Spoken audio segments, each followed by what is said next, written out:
Chapter 37-27. Illusion. Fujiwen uttered the mantra, and the three groups of inscription A turned into fine streams and rushed into the three holes in the wall. Immediately, the three holes emitted three colors of light, and the sound of chanting came out from inside. Good. Seeing Fujiwen activate the inscriptions so easily, Gongshui Xian cheered again. And then puff puff puff she spat out 3 mouthfuls of zhenqi. These 3 mouthfuls of zhenqi had different colors, and in each mouthfuls of zhenqi, there were also inscriptions, which were similar to Fujiwen's talisman. These inscriptions were divided into 6 groups, and under Gongshui Xian's control, each group turned into different characters, and as Gongshui Xian pointed her finger, the 6 groups of inscriptions fell into the 9 holes almost at the same time. Boom! The 6 holes shined brightly, and the roaring sound was incessant. The vortex in the middle began to rotate, and the 9 colors of light changed. Gongshui Xian's face showed a smile, and she pointed at the small bridge. Whoosh! The inscriptions at the bridgehead surged and rushed toward the vortex. The small bridge fell into the vortex, and there was no obstruction at all. Rumble! Just when the small bridge broke through the vortex, the whole formation shook violently, and the whole mountain also shook. Amidst the vibrations, the golden wind jade du origin formation began to slowly fade away. Even when Shan and the City of Books could not stop it. At the same time, the dazzling golden light Buddha formation began to recede, and the Buddha light gradually disappeared. Gongshui Xian looked at Fujiwen with a smile and said, "The misty mountain formation has been broken, and your foundation in formations is quite good. If you become my disciple, you will make progress in the future." This Fujiwen slightly frowned, thought for a moment, and said with a smile, "Junior has already served Xiaojinren. I am afraid it is not good to worship another master. Senior's kindness. Junior appreciates senior's kindness." Gongshui Xian was a little stunned, and her face was a little ugly. She had always been arrogant, and not to mention accepting disciples, she even disdained to teach others. Today, she was in a good mood, and it was rare for her to open her mouth, but Fujiwen did not buy it. She felt very dispirited, and waved her hand and said, "Humph! Forget it, just pretend I didn't say anything." Fujiwen's eyes swiveled, before he opened his mouth and said, "If Senior has any insights regarding you on a raise, can you record them in your jade eyes and bestow them to this junior?" "In your dreams," Gongshu Isin sneered. "Do you think my Gongshu clan's primordial array Dao is something ordinary people can spy on?" Yes, this junior understands." Fujiwen's face was very awkward, and also a little panicked, which made Gongshui Xian's mood somewhat recover. Of course, whether Fujiwen's embarrassment was real or fake, Gongshui Xian couldn't tell. "Humph." Gongshu Isin glanced at the smiling Xiaohua and said, "You're really obsessed. Following a Dao cultivator. How can you have a bright future?" At this moment, the rumbling sound in his ears gradually calmed down. However, to Gongshui Xian's surprise, the 9 holes disappeared, and so did the whirlpool. The bridge was pushed out by the whirlpool and landed in front of her. What? How is this possible? Gongshui Xian's confidence was shattered again. She inconceivably used her silver moon eyes, looking at the empty space, shouting, "This, the so-called 9-song ghost lock restriction was clearly broken. This cave. Why didn't it open?" Immediately after, Gongshui Xian once again waved her imperial weapon, dancing crazily near the left side. Was she fighting against the Great Formation? Or was she looking for the formation's restriction? In fact, not just Gongshui Xian, even Fujiwen frowned, looking around in disbelief, and then at Xiaohua.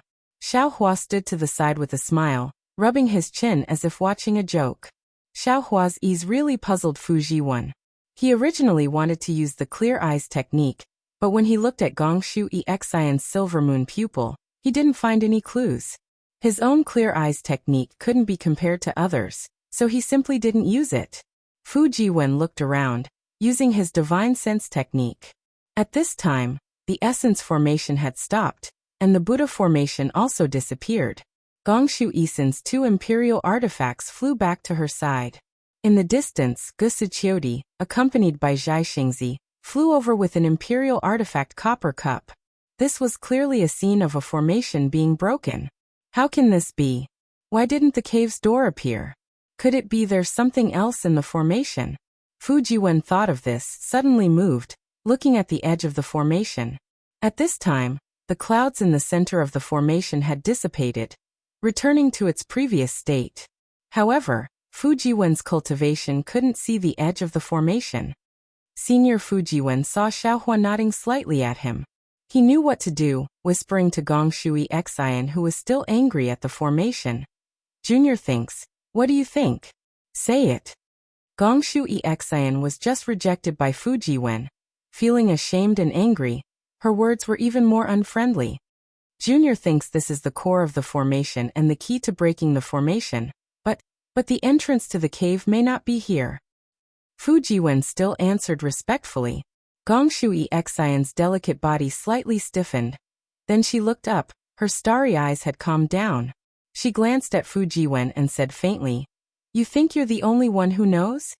Then Gong Shui Xian looked at Gusiqiu Di and said, I just want to see if there are any other mechanisms and restrictions here before Qiu Jiejie comes back. Seeing Gong Shui Xian's twisted logic, Xiaohua laughed in his heart. In fact, when Sun Kong Shangren said there were 4 strange qi at the edge of the formation, Xiaohua already thought of another possibility. But at that time the last restriction hadn't been broken, he couldn't speak blindly. As for now, Xiaohua was more willing to let Fu Jiwen gain more experience. Also, using Fu Jiwen to dampen Gong Shui Xian's spirit was more satisfying than Xiaohua himself. Elder Sun Kong, Elder Dao Ran, Elder Xiao, you 3 go to the 3 extremes you were guarding before, and see if there are any abnormalities nearby. Gong Shui Xian calmly ordered. Qiu Jiejie, we'll go to the place Zhai Xingzi was guarding. Okay.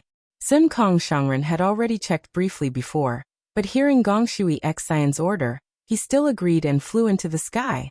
Xiaohua and the others didn't say a word and also flew up, releasing their divine senses to investigate carefully. In less than an hour, everyone flew back. Sun Kong Shangren first said to Gong Shui Xian, Miss Gongshu, I found an entrance at the eastern extreme of the formation. I went in to check and found there was another maze formation inside.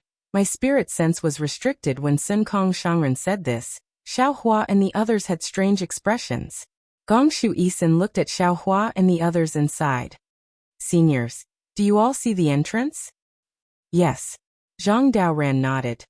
The place I was guarding also had an entrance with a strange presence. My spirit sense was also restricted. AI Gong Shu Xian didn't wait for Xiaohua to speak. She looked at the formation below and sighed heavily. Cloud Mountain Maze Formation is called a maze formation. Of course there's a maze formation. Elder Tsong Lang Zi set up 4 entrances outside his cave. Naturally there are 4 maze formations.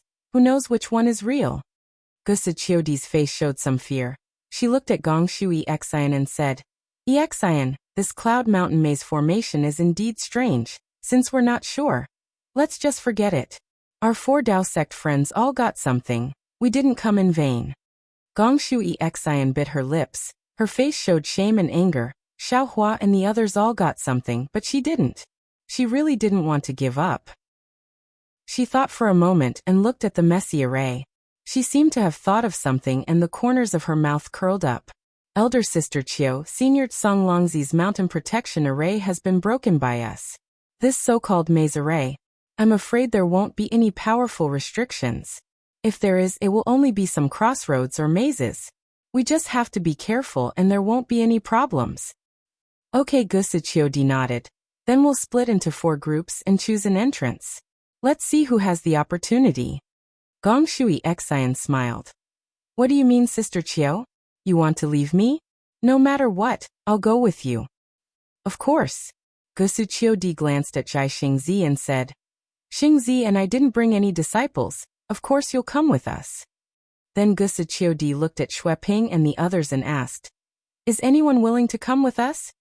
We're willing. Seeing Gong Shui Xian and Gusu Chiodi split into 2 groups, several Taoist cultivators answered in unison and flew out. Good, follow me to the entrance of the South Pole. Zhai Xingzi nodded and was about to fly up. Zhang Daoran quickly called out from nearby, Fellow Taoist Zhaixing, please wait. Zhang Daoran took out 4 jade green toads of the same size and waved his hand. 3 of them flew toward Xiaohua, esteemed Sun Kong, Zhai Xingzi, and the others. He said, "This is Reverend Zhang Han's enchanted treasure, the one-heart toad. If there aren't any special restrictions, it can communicate with each other within 100 li. I borrowed it from Reverend Zhang Han. You and I each take one. The method to use the enchanted treasure is carved on the inner wall of the enchanted treasure." "All right," Zhai Xingzi agreed. He took the toad and scanned it with his divine sense. Joy appeared on his face and he smiled. "This is a good item." Then, Zhai Xingzi formed a seal and struck the one-heart toad. A jade-green halo shone from the toad. The halo rushed out and landed on Xiaohua and the others' toads before disappearing. Xiaohua and the others took the toads and refined them simply. Then their halos flew out and landed on each other's toads. Chapter 37:28. Afterwards, Zhai Xingzi held the toad in his hand and said with a smile, "Fellow Taoists, this old man will go first." "Fellow Taoists, this old man will go first instantly." Xiaohua, Sun Kong, and the toad in Zhang Daoran's hand all spoke. Their voices were exactly the same as Zhai Xingzi's. "Haha, not bad indeed." Xiaohua held the toad in his hand and laughed. The other 3 toads also laughed. "This old man will go to the entrance to the North Pole. Whoever wants to follow this old man can come." Xiaohua put away the toad and flew towards the North Pole of the formation. Fu Jiwen, Xueping, and several others followed behind. Afterwards, the remaining cultivators also followed Sun Kong and Zhang Daoran's disciples to the east and west. Xiaohua flew to the entrance of the maze formation and squinted his eyes to take a look.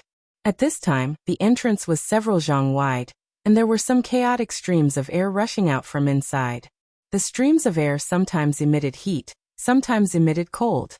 Occasionally, there was also some aura similar to that of a magic treasure pouring out. After this aura, there was even a fishy smell assaulting his senses. "Fu Jiwen, what do you think?" Xiaohua didn't rush in. Instead, he stood in front of the entrance and asked with a smile. Senior Fu Jiwen frowned and looked around. He even released his divine sense and whispered. "In Junior's opinion, this formation isn't as simple as Senior Gongshu said. There must be a powerful restriction inside. Senior must be careful. Are you all ready? This old man will go in." Zhai Xingzi's voice sounded from Xiaohua's robe. "Hee, fellow Taoist Zhai Xing can go in first."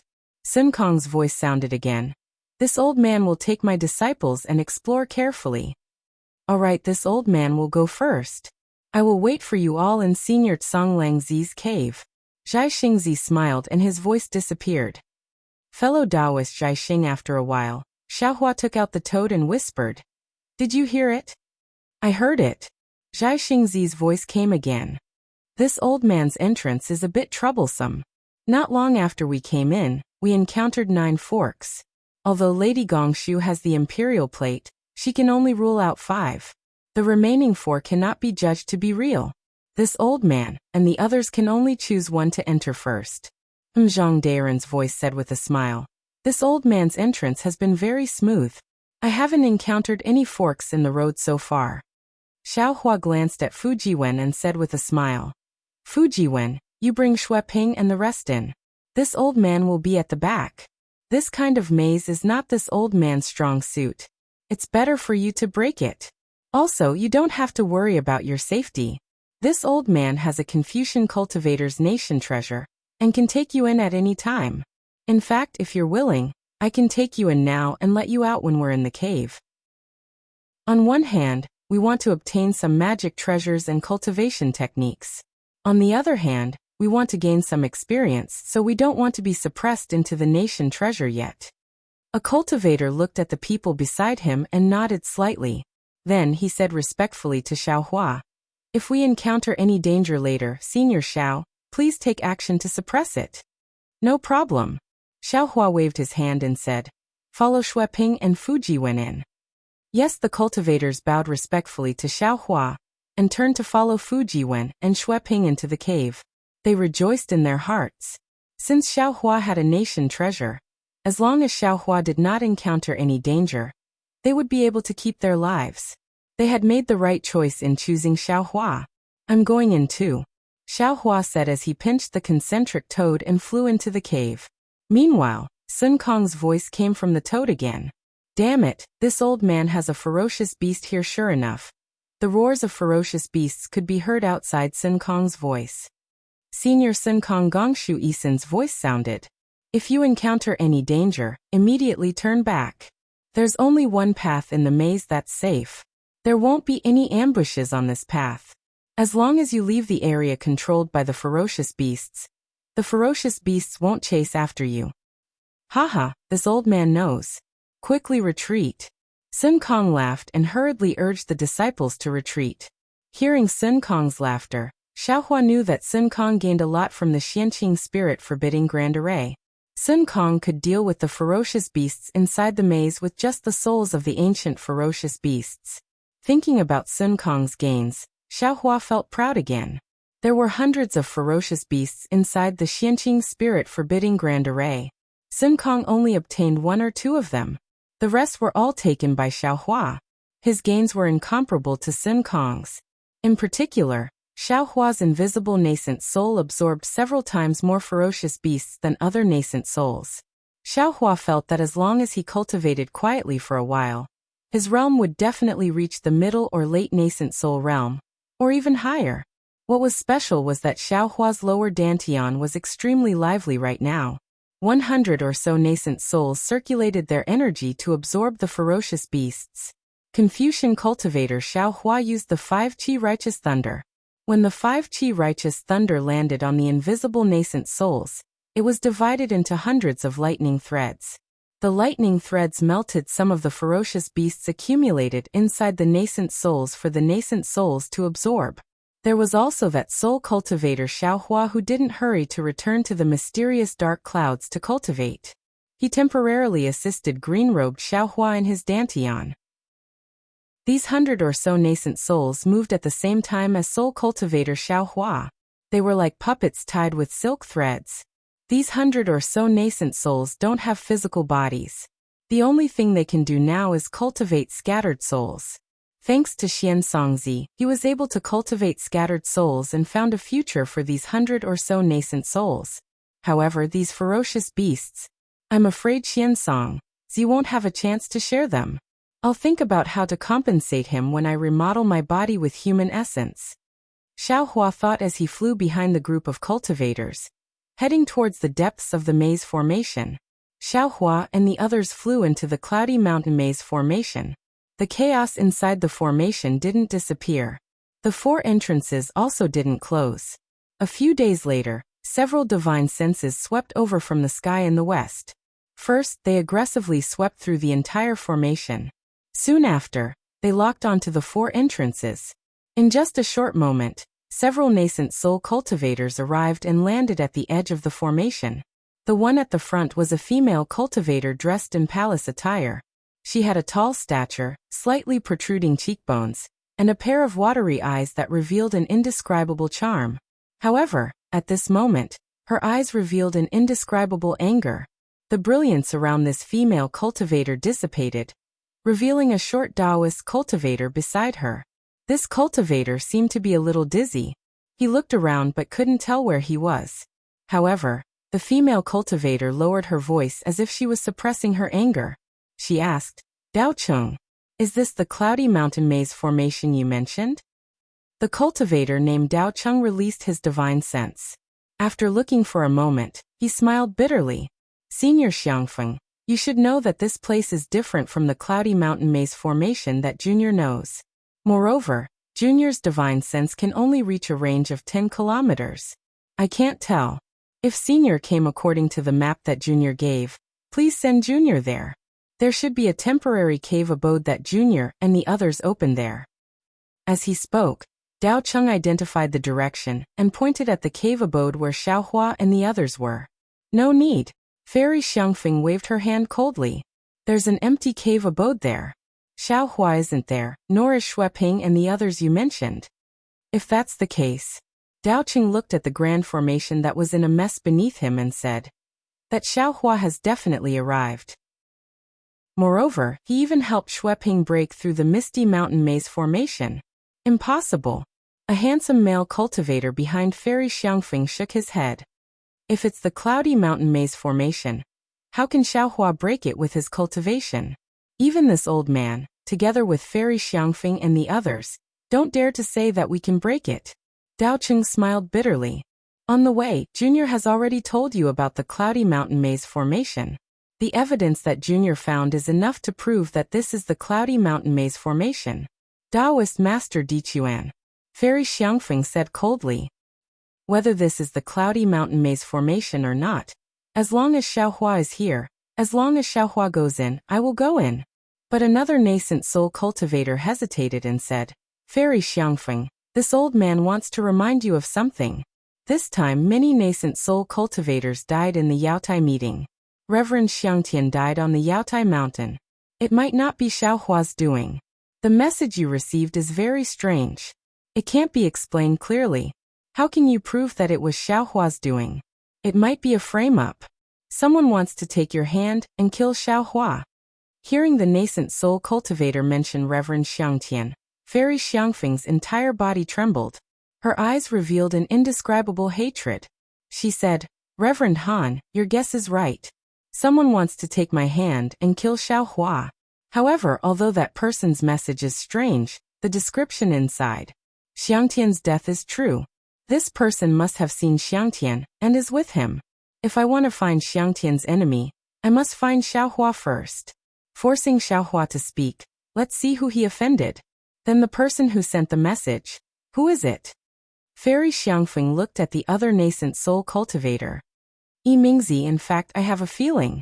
I have been restless in the Soaring Pond country. I feel that something will happen to Xiangtian. When the message came, my first feeling told me that this message is definitely true. That cultivator called Xiaohua must be the one who killed Xiangtian. This is the intuition of us female cultivators. Mingzi was a tall and sturdy male cultivator. While he was cursing in his heart, he said with a fake smile, Of course, you female cultivators are all sensitive people. This Reverend Xiangtian is your lover, so your feeling should be right. However, this old man is not interested in who is the real culprit. This old man will only follow the agreement with you and help you kill Xiaohua. Chapter 37-29. Very good. Fairy Xiangfeng nodded and revealed a satisfied smile. She then looked around at the three nascent soul cultivators and said, As fellow Taoist Mingzi said, fellow Taoists only need to help me kill Xiaohua. There's no need to care if he's the real culprit. It has to be said that female cultivators who are blinded by hatred are truly terrifying. It doesn't matter if she's a real female cultivator or not. This is going to be troublesome. Taoist Master Han looked at the messy array and retracted his consciousness from the holes in the four extremes. He said thoughtfully, Previously, we were only discussing how to kill Xiaohua, but we never discussed how to enter the Cloud Mountain Maze array. But now this Cloud Mountain Maze formation seems to have been broken by someone. We didn't see Xiaohua. Who knows if it was Xiaohua who broke the formation? Who knows if Xiaohua entered the Cloud Mountain Maze formation? In particular, if Xiaohua can't break the formation by himself, then he must have invited others. The one we're facing is not Xiaohua alone. To be honest, I don't think I'm a match for a Taoist cultivator who can break the Cloud Mountain Maze formation. Fairy Xiangfeng's face turned ugly. How could she not have thought of what Taoist Han said? If she could invite friends, why couldn't Xiaohua do the same?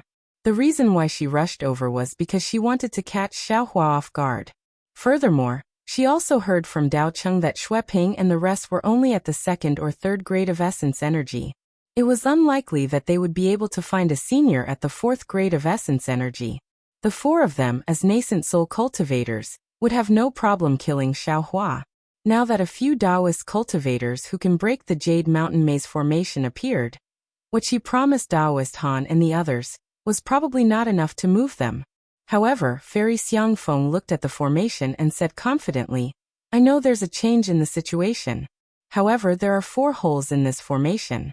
Even if Xiaohua has help, they can't enter from one hole.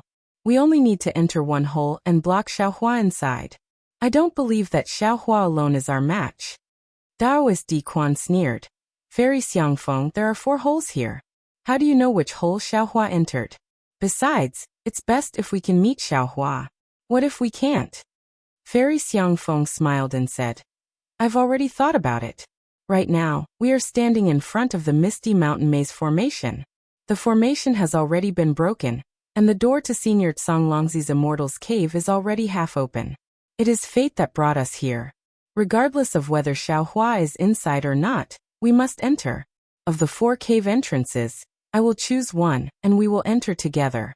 If we are able to meet Xiaohua, it will be the same as the agreement between me and the fellow Taoists. As long as we kill Xiaohua, I will fulfill my promise to the fellow Taoists. Moreover, after we enter the cave, I will only take 10% of the things inside, and the 3 fellow Taoists will each take 30%. If we can't find Xiaohua, then we'll break into the Immortal's Cave. The 4 of us will each take 25% of the things inside, and I'll leave my share behind everyone. That's a good suggestion. Daoist Han narrowed his eyes and looked at the other 2. What do you think, fellow Taoists? All right, let's do as Fairy Xiangfeng says. Daoist Master Di Quan pondered for a moment, and felt that there was nothing wrong with it. Moreover, the Misty Mountain Maze formation had already been opened. This was an opportunity in itself, and he could not give it up. Since Daoist Han and Daoist Master Di Quan agreed, Yimingzi naturally had no objections. At this moment, Dao Qing hurriedly said with a trembling voice, Seniors, this junior did not dare to place his hopes on the Misty Mountain Maze formation. Now that there is an opportunity, please help this junior. Sure. Fairy Xiangfeng said faintly. If there are any cultivation methods or magic treasures inside, you can choose 1 or 2. What do you think, fellow Taoists? Daoist Master Di Quan and the other 2 looked at each other and nodded slightly. However, just as the 3 of them were about to discuss in detail, a few tyrannical spiritual senses swept over from another direction. Who? Fairy Xiangfeng's face changed slightly as she looked at Yimingzi and the others. The 4 of them clapped their hands at the same time, and took out their magic treasures. At this time, the Dao sect cultivators who could come to the Misty Mountain Maze formation were definitely enemies and not friends. Just as the 4 of them were preparing for battle, another 4 nascent soul cultivators and 4 second-level essence force cultivators flew over. Xiao, Li Xiao? Fairy Xiangfeng and company did not speak. Dao Cheng, who was at the side, was abnormally shocked. He seemed to have recognized the 4 cultivators who were at the 2nd grade of Essence Force. He hurriedly whispered, Senior Xiangfeng, those 4 cultivators are the same as me. They all received Xue Ping's invitation. However, they did not believe that Xiaohua could break the array and had already left. Now that they came back, it seems, they invited some seniors. Oh, hearing that it was a cultivator trying to break through the formation, Fairy Xiangfeng relaxed. Daoist Han frowned. He looked at the petite figure with a cold face. That cold and arrogant gaze swept across him. He said in a low voice, Fairy Xiangfeng, the female cultivator in front seems to be Fairy Su Ming from Ji Province. Yimingzi also said softly, That's right, the cultivator behind her is Ji Province's Xian Kongzi. I've met him once before. While Fairy Xiangfeng and the others were discussing in a low voice, Fairy Su Ming was also discussing something with the 3 nascent soul cultivators. Even the 4 second-grade Essence Qi disciples were also discussing something from time to time. After a while, Fairy Su Ming flew forward and bowed. I'm Fairy Su Ming, is the other Fairy Xiangfeng? Fairy Xiangfeng took a deep breath and did not put away her magic artifact. She also flew forward and bowed.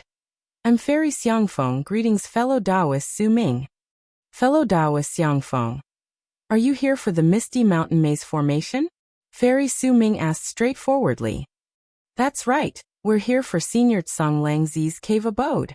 Fairy Xiangfeng smiled and said, Isn't fellow Taoist Su Ming here? Hee, we're here for the same reason. Fairy Su Ming also smiled, but she changed the topic and asked, However, I have a question to ask fellow Taoist Xiangfeng. Fairy Xiangfeng sneered and looked at the arrogant Fairy Su Ming. She replied, Fellow Taoists can ask any question, but it's up to me whether I'm willing to answer. Okay. Fairy Su Ming bit her lips as if she wanted to get angry but held back. Did fellow Taoist and the others break the Misty Mountain Maze formation? No, Fairy Xiangfeng said firmly.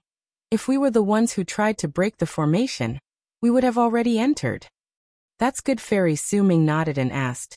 Then, did Fairy see the person who broke the formation? Fairy Xiangfeng asked curiously. What does fellow Taoist mean? That's the second question, right? I'm not going to answer. Fairy Su Ming gritted her teeth, and her face turned ashen. She stared straight at Fairy Xiangfeng and said coldly, fellow Taoist, it's your choice whether to answer or not. I just want to ask you, have you seen Xiaohua?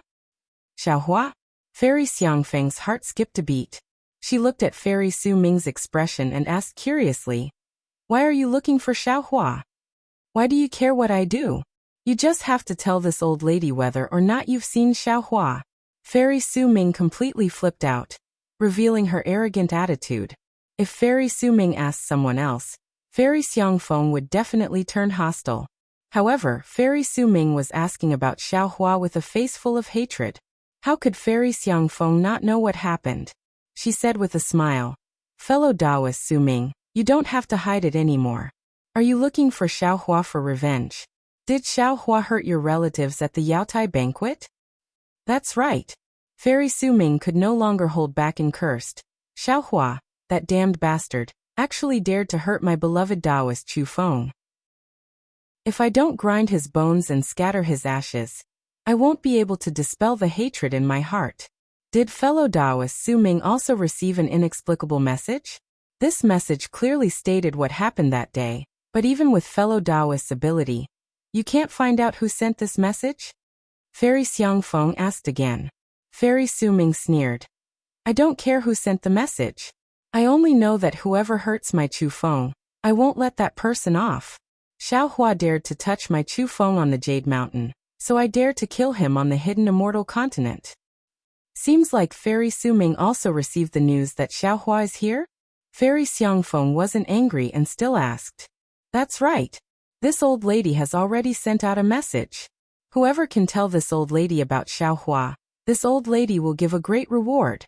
Fairy Su Ming nodded and said. Xiao Li and a few other juniors heard the news about Xiaohua.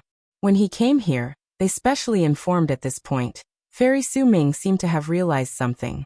She stared at Fairy Xiangfeng and asked curiously. What? Fairy Su Ming also received the news about Xiaohua? That's right. Seeing this, Fairy Xiangfeng no longer concealed the matter, and explained the cause of the matter. When Fairy Su Ming heard this, she was even more hypocritical. She and Fairy Xiangfeng hit it off, and the two of them actually discussed how to join forces to kill Xiaohua. Seeing the two fairies together, Daocheng also flew to Li Xiao and the others on behalf of Daoist Han and the others. Not long after, the two groups also gathered together. Fairy Xiangfeng and Fairy Su Ming chatted happily. Both of their faces showed satisfaction. And in the end, the two of them actually communicated with each other through sound transmission. After the two finished their discussion, they returned to the other 6 nascent soul cultivators. The other side also came to a conclusion. Then the two groups of people separated and entered through 2 different entrances. As luck would have it, Fairy Su Ming led 3 nascent soul cultivators into the entrance to the North Pole where Xiaohua was. The 2 groups of nascent soul cultivators who were chasing Xiaohua entered the Misty Mountain Maze, and the entire sky above the formation regained its tranquility. However, this tranquility only lasted for half the time of a meal. In the direction where Fairy Su Ming and the others came from, layers of ripples flashed in the air, and many inscriptions gushed out from the ripples. Chapter 37:30. Immediately, a scholarly cultivator in a brocade robe appeared in the inscription with an imperial weapon in his hand. The scholarly cultivator was burly and dignified, and the thick eyebrows on his face were eye-catching. The scholarly cultivator stood in the air and looked at the cave where Fairy Su Ming and Fairy Xiangfeng flew into with interest. He muttered to himself, Dao sects have always had internal strife since ancient times. This saying is really true. If I go to find Xiaohua by myself, I can only go to the Black Wind Ridge to touch the impregnable array. Fortunately, I was smart enough to think of starting from the Dao sect's cultivators. This Xiao Hua is really a troublemaker. Not only did he kill Fairy Su Ming's lover, but he also killed Fairy Xiangfeng's lover. TSK. Then again, if not, how could I follow Fairy Su Ming to this place? I have also heard about Song Longzi's cave mansion. There seems to be some Dao Sect's mystic arts inside. Since I am here, I will take the opportunity to see if I can get Song Longzi's orthodoxy while killing Xiao Hua. If I can bring this orthodoxy back to the clan, I will be rewarded by the patriarch. Isn't it killing two birds with one stone? After the scholarly cultivator finished speaking, he raised his hand and put away the imperial weapon. Auspicious clouds appeared under his feet, and he flew toward another entrance, disappearing in a moment. This scholarly cultivator could follow Fairy Su Ming and others without being discovered. It was not only because of the strangeness of the imperial weapon, but also because the strength of this scholarly cultivator was far beyond Fairy Su Ming and other nascent soul stage cultivators. Another half a day later, dusk gradually rose. 3 Confucian cultivators dressed in bright yellow robes also appeared in the air on auspicious clouds. The 3 of them did not directly enter the formation. Instead, they first flew into the cave that Xue Ping and the others had opened up. After checking that there was no one there, they flew into the formation. The 3 of them looked at the 4 entrances again and again, whispered a few words, and chose a different entrance from Fairy Xiangfeng, Fairy Su Ming, and the scholarly cultivator and rushed in. From beginning to end, these 3 Confucian cultivators did not speak loudly, nor did they reveal their identities. Even if Xiao Hua and the others were nearby, it would be impossible for them to know the intentions of these 3 Confucian cultivators. However, since they had entered the Misty Mountain Maze, they would definitely meet Xiao Hua and the others in the end. At that time, everything would come to light. Xiao Hua didn't expect that just as he entered the bewildering array, there would be 8 nascent soul cultivators chasing after him for revenge. He also didn't expect that there would be a Confucian cultivator at the 5th grade of essence energy following behind him. There were even 3 Confucian cultivators who entered the bewildering array with unknown motives. The development of the situation had long exceeded Xiao Hua's expectations. At this moment, he was flying steadily behind Xue Ping and the others. He released some of his soul sense and saw Fu Jiwen holding a palm-sized imperial disc in his hand, breaking through the maze while flying. The imperial disc in Fu Jiwen's hand was called the heart-calming disc. It was an imperial tool used by Confucian cultivators to break through bewildering arrays. The imperial tool was engraved with horizontal and vertical lines, and between the lines were common inscriptions such as A, B, C, D. Every time Fu Jiwen flew for a while, he would stop and mark something on the heart-calming disc. Every time he encountered a fork, he would activate the heart-calming disc. When a fingernail-sized inscription appeared on the disc, he would use the clear eyes technique to check it, and then choose a suitable route from it. Xiao Hua had always been indifferent to bewildering arrays and directions. Seeing that Fu Jiwen was proficient in controlling it, and hadn't encountered any danger after flying for a long time, he naturally understood that Fu Jiwen's heart-calming disc was very effective. Therefore, he simply ignored it and stayed on guard behind the others. Seeing that they had arrived at another fork in the road, facing 4 exits, Fu Jiwen activated the heart-calming disc. Clouds surged above the imperial tool and covered the entire imperial tool. The inscriptions were like ants rushing out from the inside. Fu Jiwen used the clear eyes technique to look down. In his eyes, the inscriptions were 4 big characters, each flashing with a different light. Fu Jiwen stretched out his finger, and true qi rushed out. This true qi slowly moved along the lines of the heart-calming disc under the inscriptions. As Fu Jiwen's finger moved, the 4 big characters began to flicker and different places on the large characters began to extinguish. When Fu Jiwen's finger moved away from the lines and landed on the inscriptions, more than half of the light from the 2 big characters had already been extinguished. Fu Jiwen's finger moved as if he was playing a zither. Every time his finger touched an inscription, the remaining 2 inscriptions would move. The small inscriptions inside would either flicker or extinguish. After half a cup of tea's time, Fu Jiwen stopped and looked at the 2 inscriptions that were about the same brightness. He turned his head with a bitter smile and said, "Senior Xiao, this disciple is incompetent. I can't determine which of the 2 entrances is the real one. No matter. Xiaohua heard and flew to Fujiwen's side. He smiled and said, "Which two entrances?" When Fujiwen pointed them out, Xiaohua released his soul sense and looked. He also shook his head and said, "This old man can't determine either. It seems that we can only force our way in. You all fly behind this old man. If there's anything wrong, immediately escape." Yes, this junior understands. Shueping and the others' expressions tensed. They hurriedly retreated a few meters and bowed. "Let's take a look at this first." Xiaohua casually pointed at the left entrance and said with a smile. "However, this Xiao seems to have a premonition that this Xiao's choice is most likely wrong. Then senior might as well go to the other entrance." Fujiwen said with a smile. "Wouldn't that be in the bag?" "How is that possible?" Xiaohua smiled bitterly. "If this old man chooses that one, that entrance is most likely fake? Senior, is this mysterious?" Fujiwen was dumbfounded and looked at Xiaohua in disbelief. "If you don't believe me, then follow me." Xiaohua didn't say anything else and flew into the fork. Fujiwen and the others didn't dare to delay and followed behind. Sure enough, after flying for the time it took to eat a meal, the cave became deeper and deeper. A gloomy coldness came from the stone walls. Xiaohua's soul sense was blocked and his soul sense also showed signs of being imprisoned. "Fujiwen, I'm afraid this is not good." Xiaohua flew in front and asked. Senior Fujiwen replied in a low voice.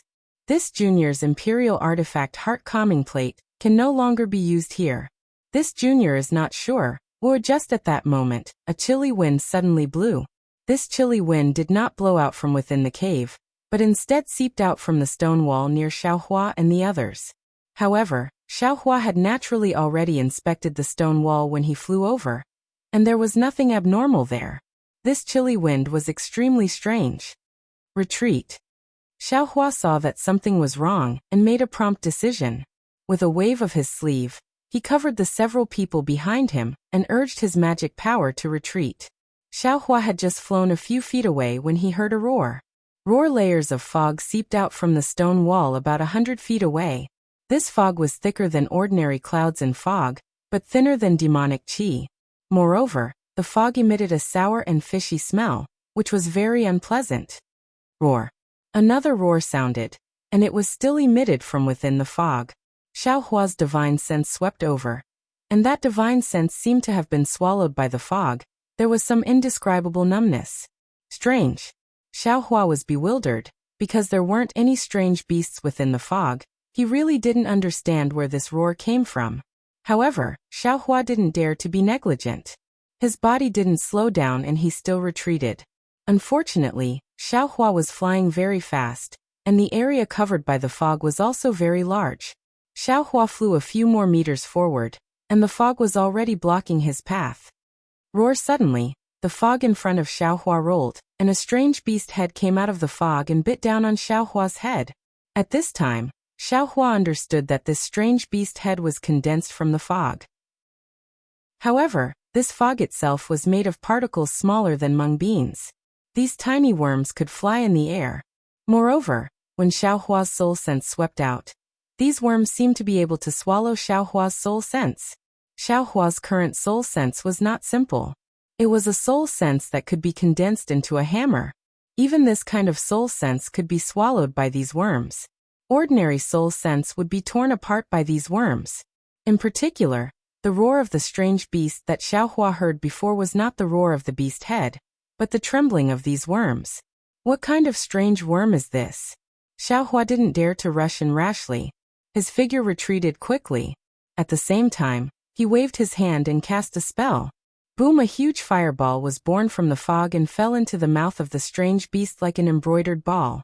What made Xiaohua flabbergasted was that the fireball only made a rumbling sound before it landed in the mouth of the exotic beast. The head of the exotic beast, which was originally made up of worms, began to tumble again, like the waves of water. However, in just a moment, these rolling turned into calmness, as if nothing had happened. Furthermore, the worms around the beast's head had expanded by several times. Not good. Xiaohua was shocked because after the beast had expanded, the worms that took advantage of him roared again and rushed over. Moreover, The nearby beast heads of different sizes frequently appeared and rushed towards the place where Xiaohua's figure was located. This is Senior Tsang Lang Zi's immortal cave. These worms, in the end, they are for him to guard the door. Xiaohua looked around. It was as if he was surrounded by these strange worms. There wasn't much space left for him. Xiaohua couldn't help but think to himself, who is this old man guarding against? Taoist cultivators, Confucian cultivators, and Buddhist disciples are all possible, but he is a Taoist cultivator, so he naturally understands Taoist cultivators the most. If there is no accident, most of the things in this maze are things that can be used by Taoist cultivators. The restriction of divine sense is a clear proof, so if I use Taoist cultivators' divine sense, I'm afraid it will be half the result with twice the effort. Of course, this Xiaohua's tempered golden body is not necessarily afraid of these strange worms, but this Xiaohua won't use his own body as bait. While pondering, Xiaohua raised his hand and grabbed a few worms out of thin air. Sure enough, the worms that were wrapped by Xiaohua's magic power struggled frantically and tenaciously devoured the magic power.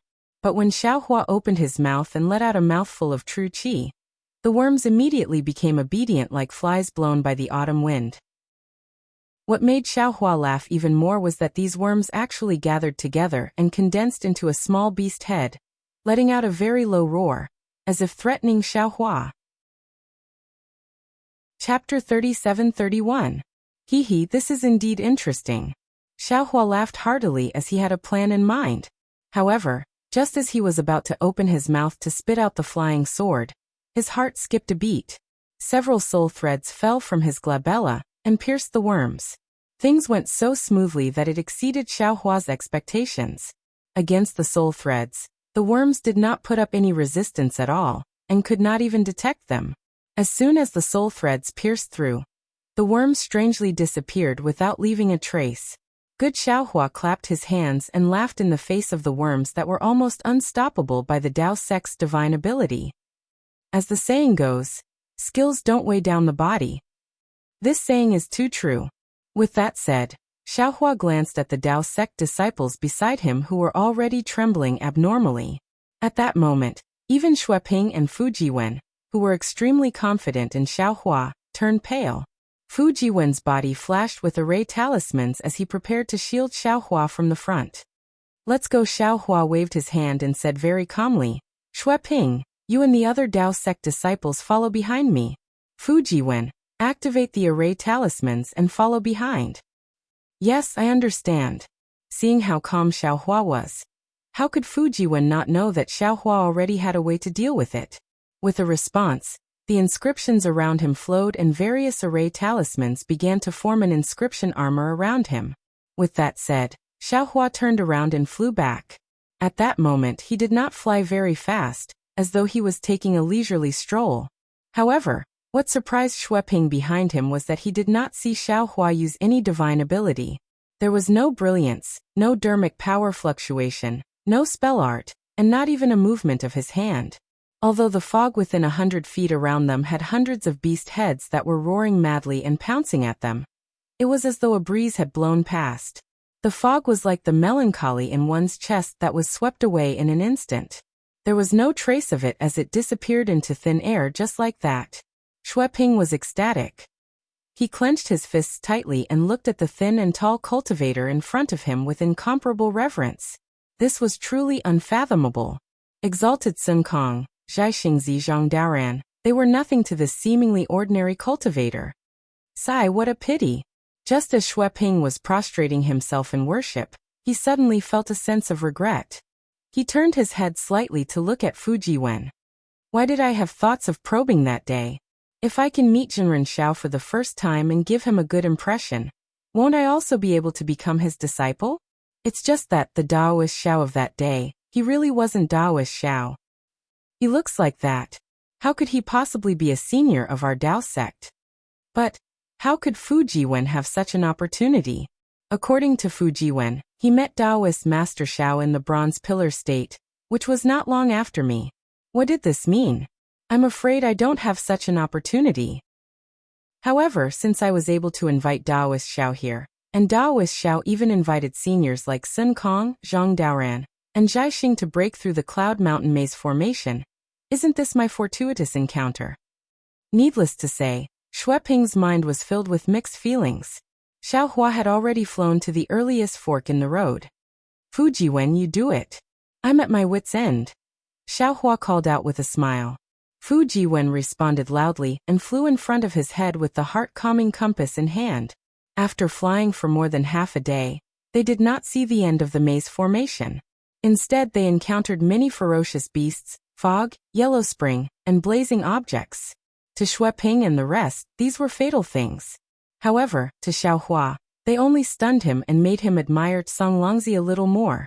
They did not harm him at all. Fujiwen, seeing that they had come out of another maze formation. Xiaohua looked at the marks they had made when they entered and asked helplessly, "What we're doing now seems to be trying one by one. This heart-calming compass of yours actually doesn't have much use. Do you have any other convenient methods?" "I'll let you know, senior," Fujiwen said with a wry smile. "My heart-calming compass can already choose 4 out of 10. It's more than twice as fast as trying one by one. Furthermore, Senior Songlongzi's maze formation is really troublesome. I don't know why he set up so many traps in his cave abode." Xiaohua rolled his eyes at Fujiwen and said, "Of course Senior Songlongzi knows how to get to his cave abode." In the old man's eyes, every fork in the road would have a mark that the old man himself knew. "We've spent so much time, and he's already sitting on the cloud bed." Yes, you're right, Senior," Fujiwen nodded. "If I walk again, even if I enter the cave now, it won't take long for me to reach here. There's another possibility." Xueping took the opportunity to say, "The entrance we entered is not the real entrance." I don't know." Fujiwen looked at Xiaohua and answered Xueping, "Only by walking to the end, eh? There's someone? Who is it?" Suddenly, a smile appeared on Xiaohua's face. He looked behind him and said with a smile, "Is it Brother Sun Kong or Brother Daoran? It can't be fellow Taoist Jiaxing, right? Is that perfected Xiao in front?" Just as Xiaohua looked up, an unfamiliar female cultivator's voice was heard. "Ha!" Xiaohua was surprised and immediately became alert. Magic power surged around his body and he waved his hand, indicating for Fujiwen and the rest to fly behind him. Then he replied indifferently, "Who are you, fellow Taoist? How can you be here?" So it really is perfected Xiao." The woman laughed coquettishly and said, "I am Li Qiuming. I received a message from Li Xiu and the other juniors. I knew that fellow Taoists wanted to break the Misty Mountains maze, so I hurried over. But what surprised me was that Taoist master had already broken the maze. I truly admire you." "Li Xiu?" Xueping, who was behind Xiaohua, hurriedly transmitted his voice. "Senior Xiao, Li Xiu is one of my old friends that I invited earlier. However, he had already left before perfected Xiao arrived." "Yes, I understand." Xiaohua nodded. "I'm afraid that Li Xiu thinks that I can't break the formation. You've already started inviting nascent soul cultivators, and he just happened to meet this woman. It's possible." Xueping was still somewhat puzzled. He didn't say that he knew any nascent soul cultivators. While they were talking, Fairy Su Ming, who had chased into the maze formation of Cloud Mountain, had already appeared in the cave. Behind her were 3 nascent soul cultivators and several 2nd and 3rd grade disciples. "That's right, Li Xiu and Xiu are inside." Xueping hurriedly transmitted his voice when he saw the people who had arrived, seemingly believing them. Fellow Taoist Li is joking." Xiaohua cupped his hands. "How could I have such a great ability? It was all thanks to Sun Kong, Zhang Daoran and Jiaxingzi. I just took advantage of them." Fairy Su Ming laughed. "That's because perfected Xiao has a great reputation.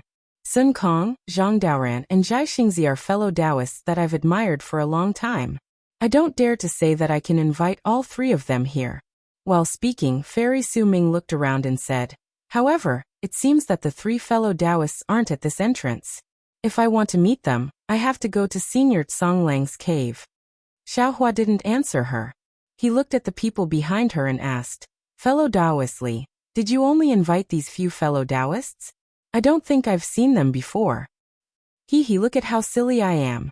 Fairy Su Ming patted her forehead and said self-deprecatingly, I was so happy that I was able to follow the mark left by Perfected Xiao to this place.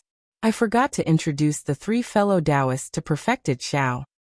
This is fellow Taoist Xian Kong of Mountain Changming. Fairy Su Ming raised her hand and introduced.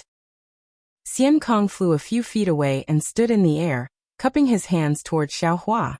Greetings, Perfected Xiao. Greetings, fellow Taoist Xian Kong. Xiao Hua looked at Xian Kong and the others with a smile, and hurriedly cupped his hands in return. This is Perfected Yu Ming. Fairy Su Ming introduced again. Xiao Hua was slightly stunned and said with a smile, Yu Ming? I met a cultivator before, and he seemed to be called Yu Ming. Oh, where is this fellow Taoist? I haven't heard of a fellow Taoist with the same Taoist name as me. Perfected Yu Ming flew a few feet closer to Xiao Hua and cupped his hands in return. That cultivator has already fallen. Even if I want to introduce you, I can't. Xiao Hua said with a smile. This is Perfected Qiu Luo. Fairy Su Ming introduced the last cultivator. Perfected Yu Ming hurriedly moved aside, seemingly afraid of blocking Xiao Hua's way. I've heard of the saying falling leaves no autumn, but I don't know why fellow Taoist is called Qiu Luo. Xiao Hua smiled and asked casually. Qiu Luo is a harvest. I hope to have more harvest on the road of cultivation. Perfected Qiu Luo explained with a smile, but his tone sounded a bit stiff. Oh, right after Fairy Su Ming finished introducing the 3 nascent soul Taoists, Xiao Hua suddenly realized something and asked curiously, Fellow Taoist Li, what's your Dharma name?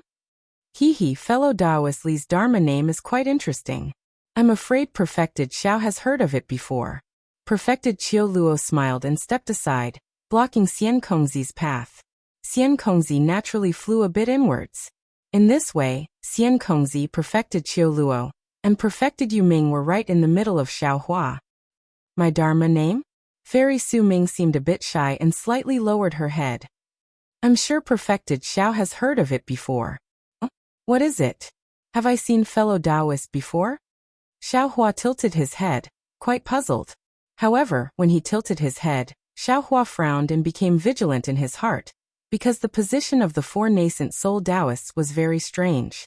At this time, Fairy Su Ming's eyes were red and she said sadly, My Dharma name is Su Ming. I'm sure Perfected Xiao has heard of it before? Fairy Su Ming?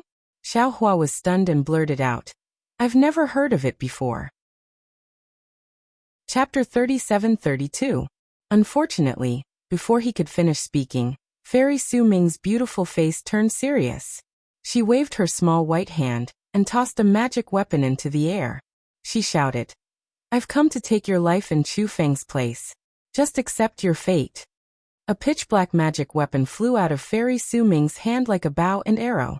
Under the activation of Fairy Su Ming's magic power, the magic weapon immediately produced a powerful impact force. Moreover, it flew in the air and let out a rumbling sound. Countless amounts of heaven and earth origin energy were absorbed by this magic weapon. Master Chu Feng? Your Fairy Su Ming? Perhaps Xiao Hua didn't remember Reverend Chu Feng, and he also forgot the Fairy Su Ming that Reverend Chu Feng mentioned when he threatened him. But seeing such a powerful magic weapon, how could he not remember the magic weapon that destroyed Reverend Jingting's physical body? Xiao Hua immediately understood that his karma had come. Not only that, when Fairy Su Ming activated her consumable magic tool, Xian Kongzi, Reverend Yu Ming, and Reverend Qiu Luo moved at the same time.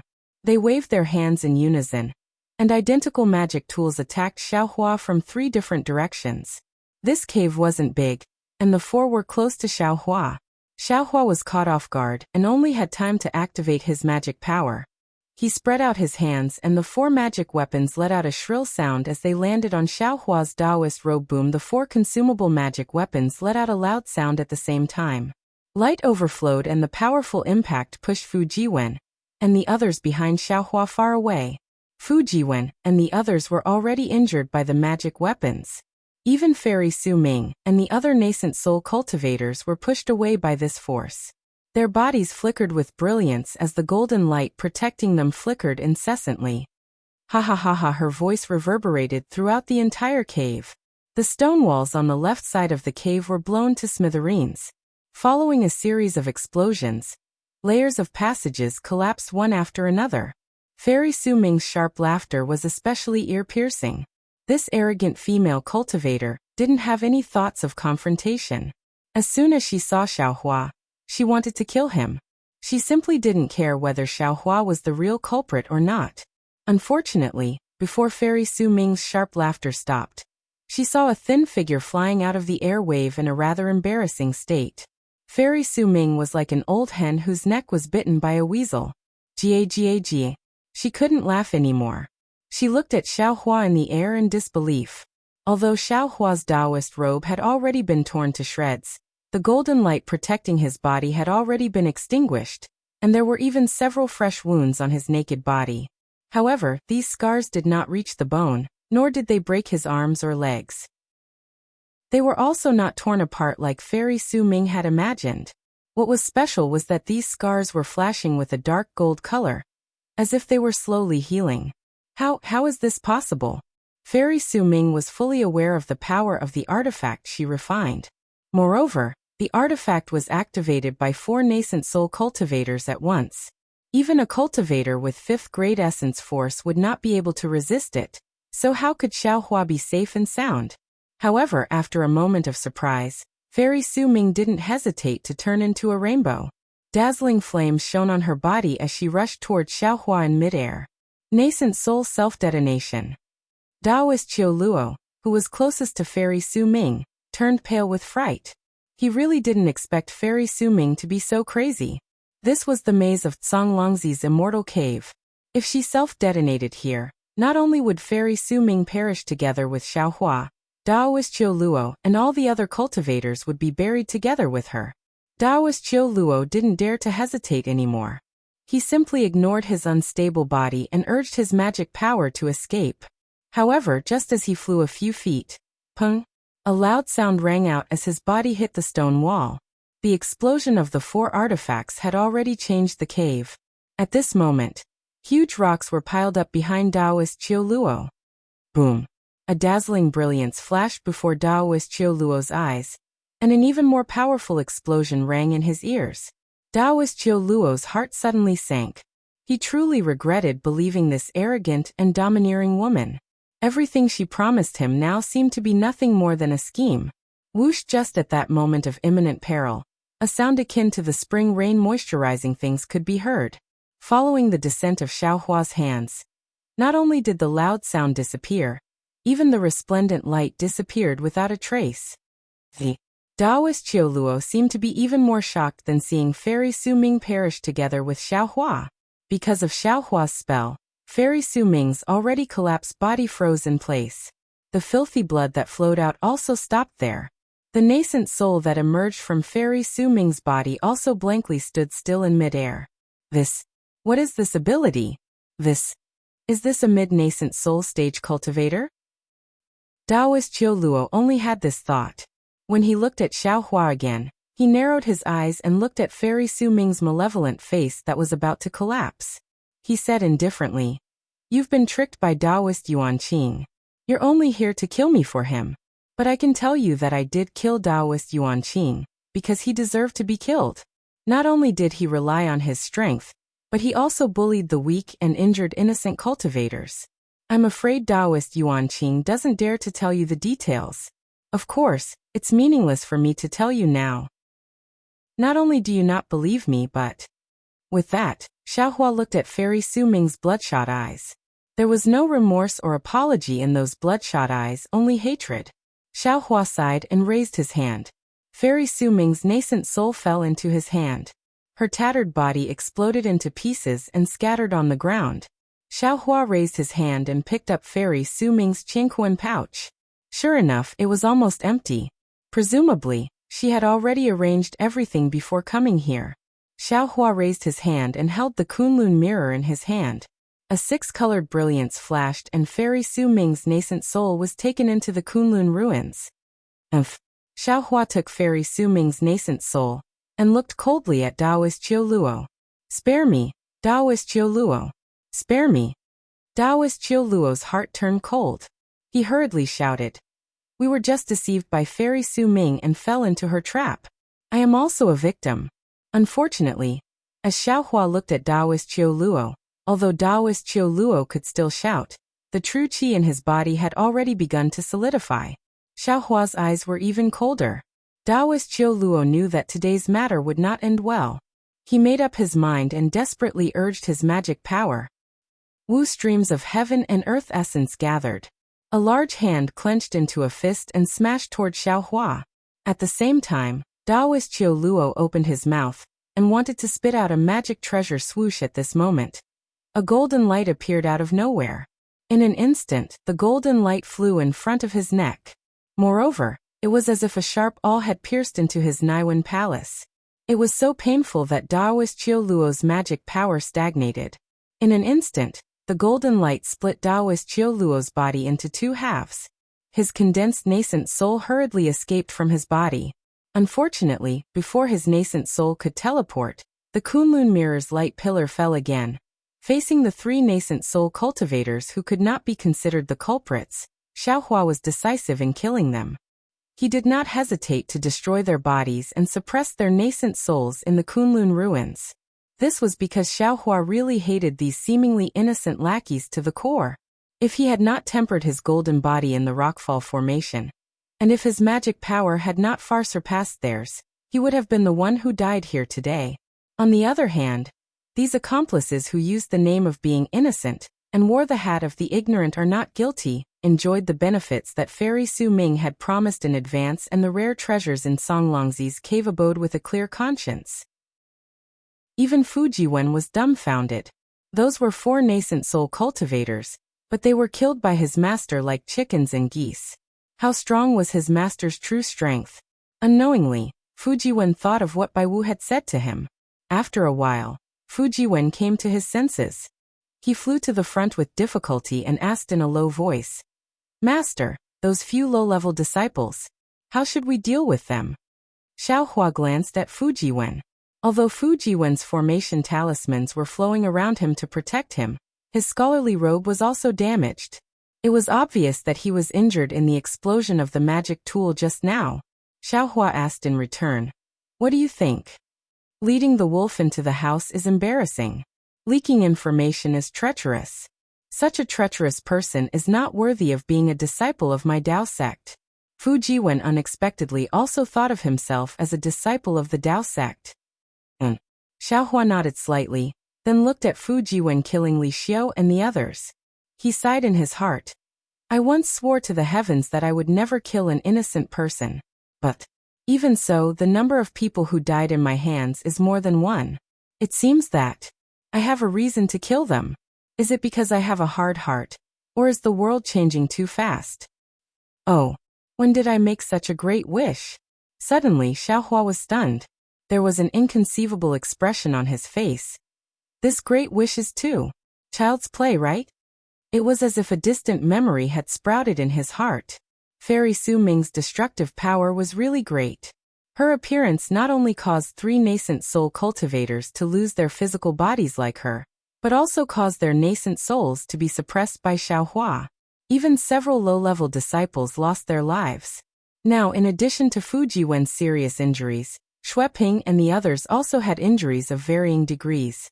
Although several of them had taken medicinal pills, it was obvious that they could not rely on their own strength for the rest of the journey.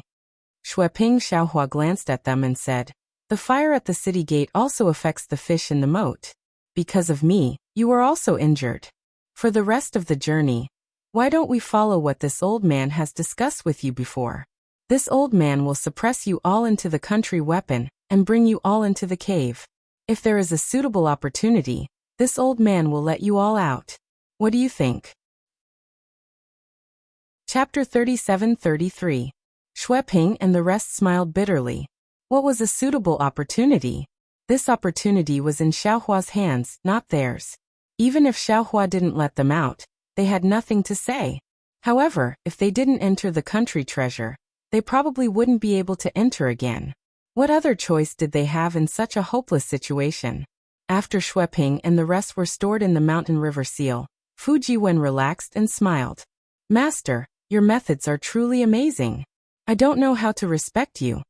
Xiaohua waved his hand and said, "Every skill has its own specialization. Master has some methods that you can't learn. You should cultivate the wordless heavenly book in your dantian to the extreme. That's your greatest fate. Yes, disciple understands. Fu Jiwen replied with a smile. Then he raised the heart control plate in his hand and said, disciple also needs to cultivate this thing well. Although Xiaohua snorted coldly, there wasn't any anger on his face. He raised his finger and pointed at the messy cave. Then Master will see how your cultivation is going. Master, please wait a moment.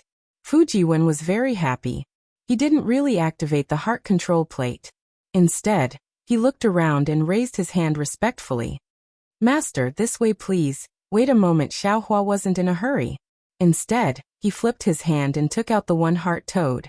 He activated his magic power and shouted a few times, but no one else's voice came from the toad's mouth. Damn it, this thing looks good, but here, it's just a decoration. Forget it, we'll just go our own way. There's no need to count on others. Xiaohua put away the one-heart toad and said indifferently. With Fu Jiwen's guidance and Xiaohua's abijna, the two of them quickly reached the end of the cave. They were as nimble as when they charged into the Imperial Academy with bronze pillars. However, when they reached the end, the two of them frowned. It was very simple. There was nothing at the end of the cave. It was clean as if someone had just cleaned it. Master, it seems like we chose the wrong entrance. Fu Jiwen looked up and down, and used the eye-clearing technique. He even urged the array talismans and inscriptions in his body to rush into the stone wall. But the stone wall did not respond. Fu Jiwen said somewhat dejectedly. Xiaohua was naturally unwilling to give up. He urged his divine sense to rush into the stone wall. The stone wall was the same as the other places in the cave. There was a layer of extremely strong restriction that blocked divine sense. Although Xiaohua's divine sense was like a hammer, it was blocked after rushing in a few dozen feet. Xiaohua retracted his divine sense and activated the earth escape technique. His figure was the same as his divine sense, but after entering a few dozen feet, he was forced out by a powerful force. Could it really be a dead end? Xiaohua sighed. It seems that this Zhao's luck has come to an end. However, Xiaohua pondered for a moment and said to Fu Jiwen, move back a bit. After Fu Jiwen retreated a few feet, Xiaohua raised his hand and took out the Kunlun mirror.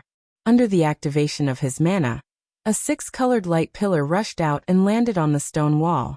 Crystal threads flickered on the stone wall like layers of flames, blocking the light beam of the Kunlun mirror outside the stone wall. Even his divine will was not as deep as hers. Oh, just as Xiaohua retracted the Kunlun mirror, and was about to use the delusion breaker Dharma eye, his gaze suddenly fell on the stone wall. He could see with the naked eye that there was a faint imprint on the surface of the stone wall. This imprint seemed to be a human shape, but the imprint was very faint. If he did not look carefully, he would not be able to see it with only Taoism divine abilities. Si Xiaohua suddenly thought of the benevolent Taoist master of the single Liang kingdom. He took a deep breath and was stunned on the spot. For a full 5 minutes, Fu Jiwen, who was far away, did not dare to step forward without Xiaohua's instructions. He looked at the motionless Xiaohua with some worry.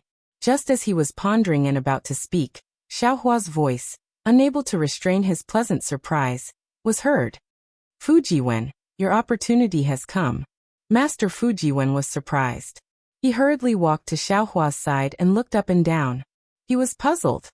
You found a way out? Hee, of course it's not a way out.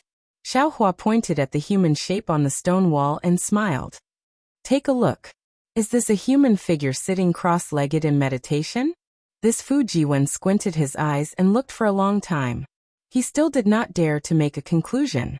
He only smiled and said, if Master did not say so, I really would not be able to see it. Actually, it's more or less the same if it's another shadow. This was the good thing about Fu Jiwen. Although he was facing his master, he was still willing to share his opinion. This was also one of the things that Xiaohua admired about Fu Jiwen. Sit down and try. Xiaohua pointed at the ground and smiled. I think this should be where Senior Tsang Longzi used to meditate. This shadow was also left behind by him. Even if it's not an exit, as long as you sit there, you should be able to gain something. Of course, whether it's what I said or not, you'll know once you try. Yes, Master. As Fujiwen spoke, he was about to sit down cross-legged.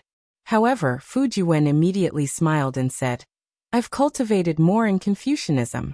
I'm afraid that my Taoist techniques are inferior to Xueping's. Master, it's best if Xueping comes out and tries." "Yes, that makes sense."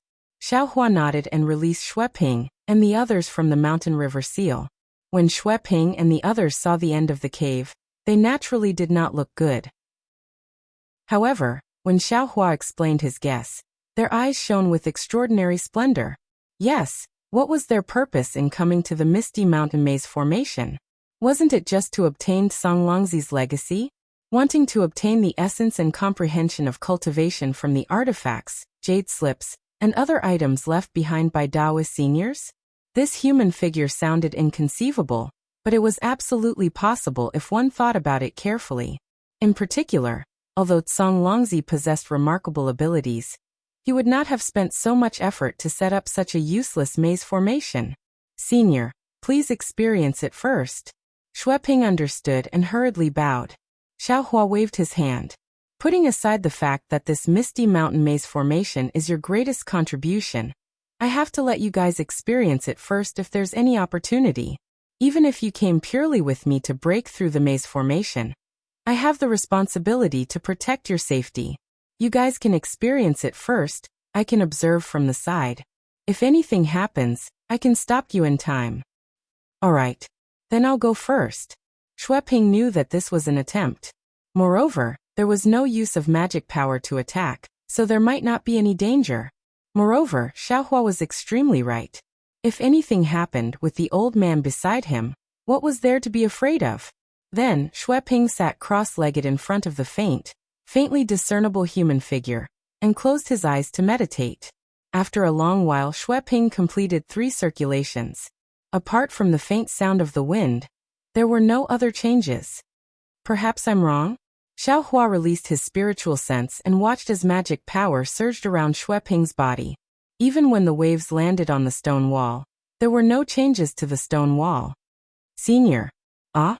Xueping opened his eyes and was about to speak to Xiaohua when he suddenly shouted and pointed at the stone wall. "Enlightened one, as expected. I understand now." After saying that, Xueping did not explain anything to Xiaohua. He opened his eyes and looked at the stone wall as he once again activated his mental cultivation method. Xiaohua and the rest were overjoyed when they saw this. They focused their attention on the stone wall and Xueping.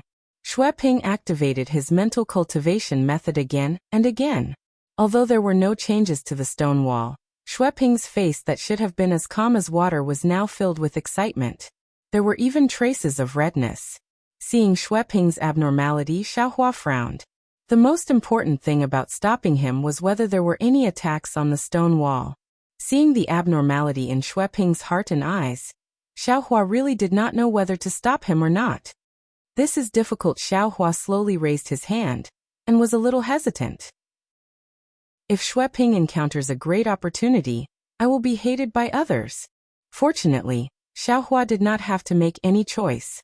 Just as Xiaohua raised his hand and did not circulate his dermic powers, he saw tens of thousands of runes surge out from the stone wall. These runes tumbled like a tidal wave and instantly annihilated Xueping. Xiaohua's hand was originally raised, and he hurriedly wanted to cast the heaven and earth in the sleeve technique.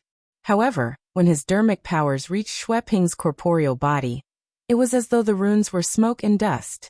Furthermore, when the runes fell back to the stone wall, Xueping disappeared as well. Alright, Xiaohua was a little anxious just now. When he saw this, how could he not understand that this was a legacy left behind by Senior Songlongzi? Xueping must have seen something when facing the shadow left behind by Senior Songlongzi when he cultivated. Xiaohua did not know what Xueping had obtained, but at least he knew that this was Senior Songlongzi's painstaking effort. Xueping would not be in danger. At the very least, Xueping had already passed through the Misty Mountain Maze. Who's next? Xiaohua's gaze swept across the remaining cultivators as he asked with a smile. Since Xueping was fine, the others were naturally eager to go forward. However, Xiaohua's question made them feel awkward. No one was willing to take the first step. You. Xiaohua naturally understood what they were thinking. He casually pointed at the cultivator closest to him and said with a smile, "Anyway, this thing has been here for millions of years. It won't disappear after being used once or twice.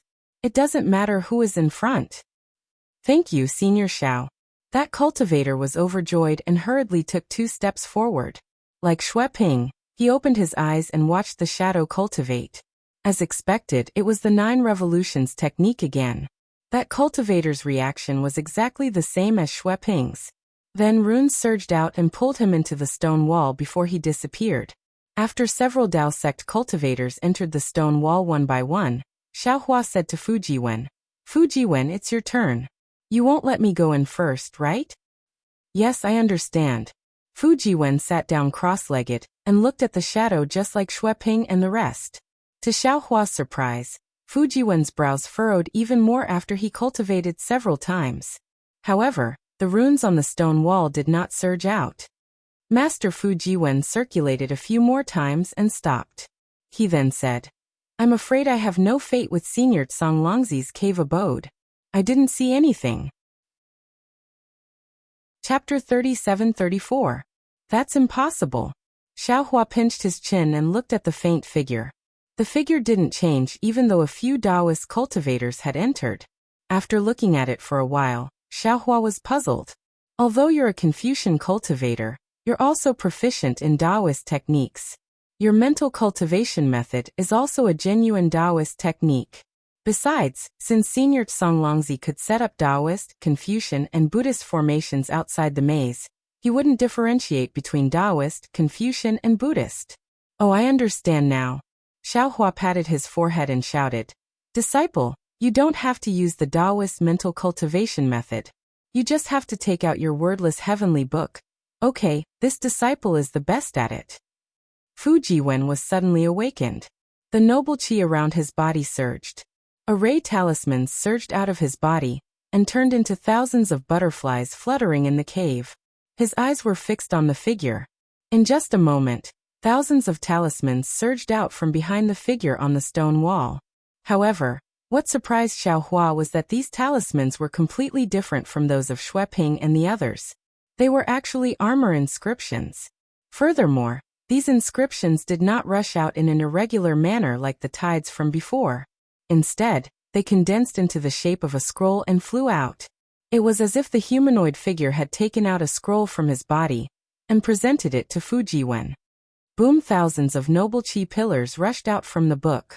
The book completely exploded and transformed into a complete picture of mountains and rivers. Buzz! The talismans that were flying around Fujiwen let out a strong roar and rushed into the book. Fujiwen's eyes were also filled with surprise. His body that was sitting cross-legged slowly flew towards the book. The armor inscriptions that turned into mountains and rivers were like little fluorescent lights that wrapped around Fujiwen's body. They happily pushed Fujiwen slowly into the stone wall. Good. Xiaohua clapped his hands. In his heart, he knew that Fujiwen was able to pry into the mystery of the wordless heavenly book by chance. However, because his cultivation base and realm were limited, it was difficult for the wordless heavenly book to be complete. The heavenly heart inside Xiaohua's dantian was actually different from the wordless heavenly book.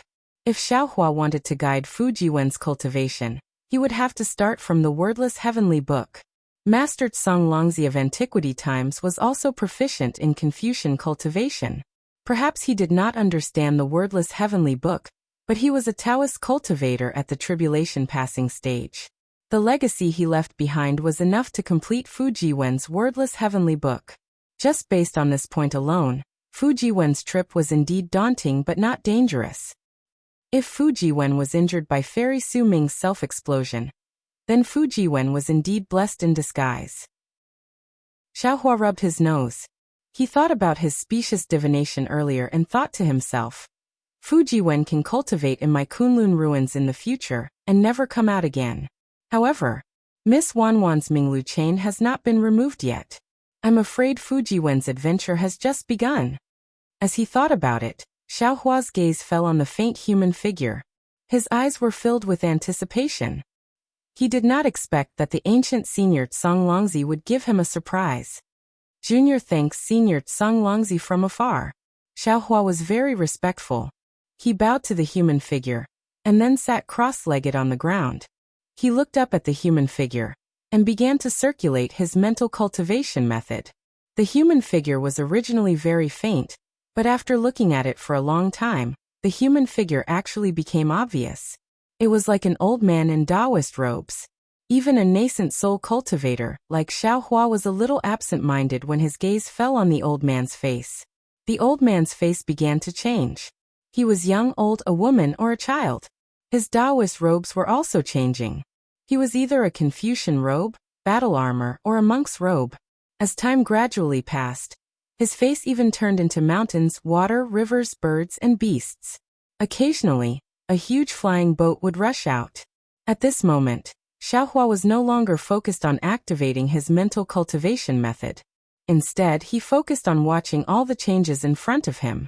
He felt that these changes were very important. If he could find some hidden clues from the changes, his cultivation would definitely advance by leaps and bounds. When after an unknown amount of time, Xiaohua only felt that his eyes suddenly lit up, and a feeling of turning into a feather spontaneously arose. His entire body felt light, and his entire body was like a goose feather, floating in the sky.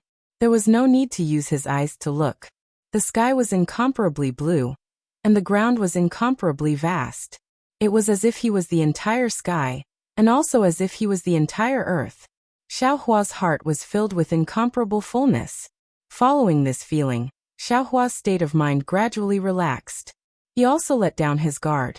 Not only did he circulate his Taoist cultivation method, the 5 Qis origin, the dragonization art, the immortal body bestowment technique, and so on also began to circulate. Rumble suddenly, the entire sky darkened. Thick clouds instantly covered the horizon. Countless lightning bolts fell from the sky. At the same time, the entire earth cracked. Countless mountains and rivers collapsed. Countless huge peaks rushed out from the ground and pierced straight into the sky. Within the huge peaks, lava spewed out for thousands of feet. It rushed into the sky and collided with the lightning bolts. Mountain rocks filled the sky. Torrential rain poured down. Mountain floods covered the earth, and whales were everywhere. Roar! Suddenly, a giant whose height was unknown stepped over from the distance. This giant's appearance was exactly Xiaohua's. Boom! The giant broke a huge hole in the sky with a punch. Boom! Another kick flattened all the huge peaks on the ground. Then he actually stepped on the void and walked up to the sky. His hands and feet danced. It was actually the Big Dipper divine fist. Following the giant's fist, all the clouds, lightning, and thunder fell into his hands. All the mountain rocks, floodwater, and lava also fell between the giant's feet. And after the Big Dipper divine fist was finished, Roar! The giant unexpectedly let out a dragon's roar. His entire body stretched out in midair, and turned into a dragon. The dragon's body stretched for an unknown length. His entire body danced strangely in the sky. And along with the dance, a sacred aura, a dignified voice, and a kind of irresistible power spread throughout the entire world. After an unknown amount of time, boom! The dragon's body collapsed and turned into a torrent. That torrent was formed by strange characters that were bigger than a mountain. The torrent rushed into the sky, and it was a tragic scene of heaven and earth collapsing. Swish! Following the opening of a pair of eyes that seemed to be supporting the heaven and earth, that torrent fell between the eyes. The entire world also turned into fragments and rushed into the starry sky like eyes. Xiaohua's happy face was then revealed. Moreover, like the finishing touch, Xiaohua's entire body gradually appeared from the fragments. But the strange thing was, after the fragments, the entire world became empty again. Xiaohua calmly stood in this empty space with a smile hanging on the corner of his mouth. He seemed to be talking to himself. Congratulations, fellow Taoist bone tempering. This time our first harvest is actually fellow Taoist. Even I would never have thought that my Tao Sect's senior Tsang Longzi actually hid the Dragon Clan's bone tempering technique. Damn it, this is a secret technique that can even temper dragon bones. Fellow Taoist bone tempering, you should be secretly happy. Bullshit. A rough voice came from Xiaohua's body. How can I, your father, understand this secret technique? I don't understand the dragon language, let alone the dragon language. Fellow Taoist bone tempering, don't be impatient. Dragon Vein Xiaohua's voice was full of dignity. Leave this matter to me. As long as fellow Taoist Jade Archive obtains the dragon language explanation, I will be able to understand this secret technique. Once I understand it, I just need to destroy the Jade Archive and inform fellow Taoist bone tempering. Isn't that enough? Then I'll have to trouble fellow Taoist Dragon Vein. Although bone tempering Xiaohua was unruly and filled with a desolate aura, facing Dragon Vein Xiaohua's grace, he was still extremely polite. Dragon language Xiaohua smiled bitterly. Where should I go to find this? Just as he was thinking, Xiaohua felt a gentle but irresistible force pushing him. His vision blurred, and his body landed in a huge secret room. Xiaohua landed and looked back. Behind him was an incomparably smooth stone wall. It was similar to the entrance of the cave from before, but there were no traces of it. Clearly, Xiaohua flew out from this stone wall. At this point, Xiaohua was too lazy to use his delirium vision to look at the restrictions on the stone wall. Although he understood the Tao of formations, he had only cultivated for a few hundred years after all. Most of his time was spent running for his life. Such a marvelous formation was not something he could set up. Xiaohua very naturally looked around. In front of him, under the stone wall, Xueping and several other Tao sect cultivators were sitting with their eyes closed. The magic power around their bodies was slightly surging. Clearly, they were comprehending what they had obtained from the stone wall. As for Fujiwen, his aura was even more arrogant. Layers of runes flickered with brilliance, causing clouds to emerge from his body and tightly wrap around him. The runes once again formed a talisman array, flowing either quickly or slowly. When it was fast, Xiaohua's naked eye could barely catch it. When it was slow, it was like a crawling snail. Clearly, it was a critical moment in his cultivation. Xiaohua glanced at it, then looked elsewhere. He saw that this was a rather spacious cave. Aside from the smooth stone walls everywhere, there were some stalactites of different heights hanging down from the top of the mountain. The light in the entire cave was emitted from these stalactites. However, this light was different from the stalactites Xiaohua had seen before. They were not colorful, but a pure milky white, similar to the light in the sky. As soon as he saw the stalactites, Xiaohua's eyes lit up. He hurriedly looked below the stalactites. Unfortunately, after looking for a long time, the bottom of those stalactites was empty. There was no stalactite at all. Tsk Xiaohua smacked his lips and thought to himself, what a pity. If there was some stalactite, this trip would not have been in vain. Xiaohua's gaze immediately shifted to the stalactites. Then he looked inside the cave again. Moreover, his divine sense also very naturally spread out. Oh, there are no restrictions on divine sense inside the cave? Xiaohua was slightly delighted. After a moment, he clearly saw the situation inside the cave. Chapter 37-35. Since he could clearly see the situation of the entire mountain cave, Xiaohua's figure didn't stop and flew towards the depths of the mountain cave. Because at the center of the mountain cave, there was a small pond. On top of the pond, there was a small jade table. On top of the jade table, there were 3 things of different sizes.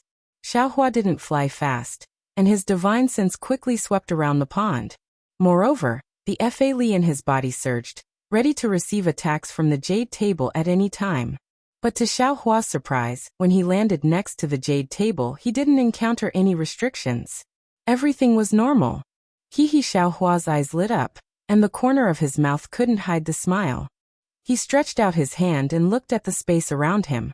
He really didn't dare to believe that he could get the treasures in this cave so easily. Kacha just when Xiaohua's Fa Li touched the 3 items on the jade table, a layer of small thunderbolts appeared out of thin air. These thunderbolts hit the back of Xiaohua's hand with lightning speed.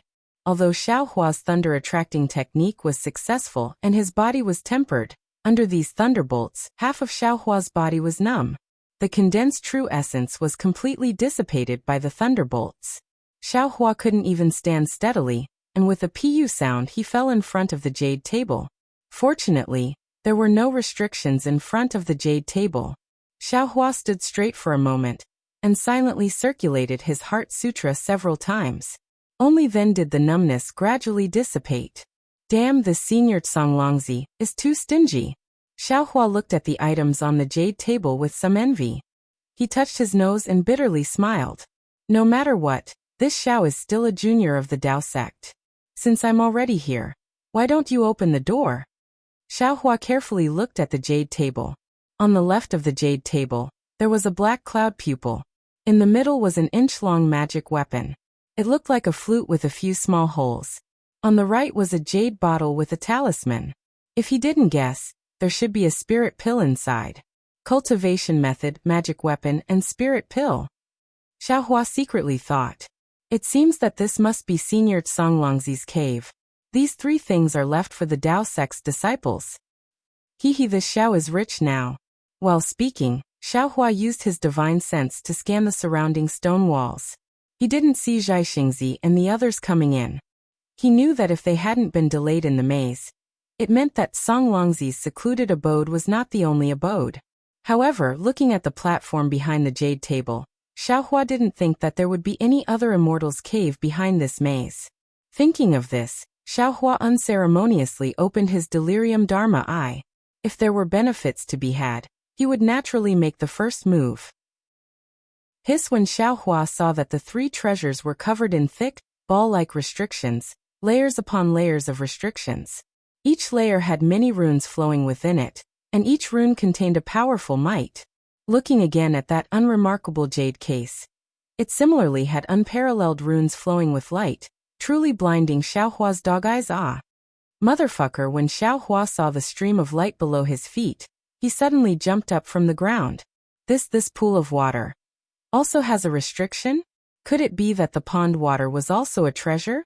This jade case's restriction is connected to the entire Immortal's Cave's formation?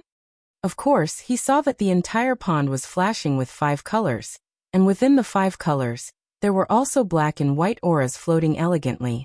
The brilliance of the 5 colors was connected to the flowing light of the jade case.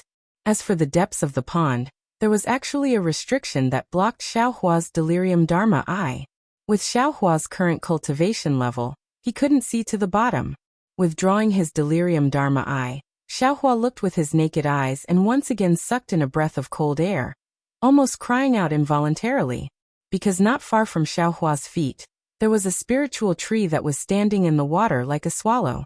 The spiritual tree looked very withered, but the clump of purple, cloud-like fluff on the top of the swallow's head was extremely eye-catching. This is spiritual wisdom? Could it be that Senior Songlongzi also prepared to cultivate the scattered nascent soul? After recovering from his shock, Xiaohua carefully examined it, and only after a while did he dare to confirm it. After all, this was a spiritual object of heaven and earth needed to cultivate the scattered nascent soul. Although Xianzongzi's ink cloud pupil only mentioned its name, and this object wasn't necessary to cultivate the scattered nascent soul, it was extremely important to the cultivation of the scattered nascent soul. Xiaohua originally placed his focus on Renjing, but he didn't expect that after searching high and low for so long, he would find it without any effort. Renjing was actually the mother-child spiritual fruit.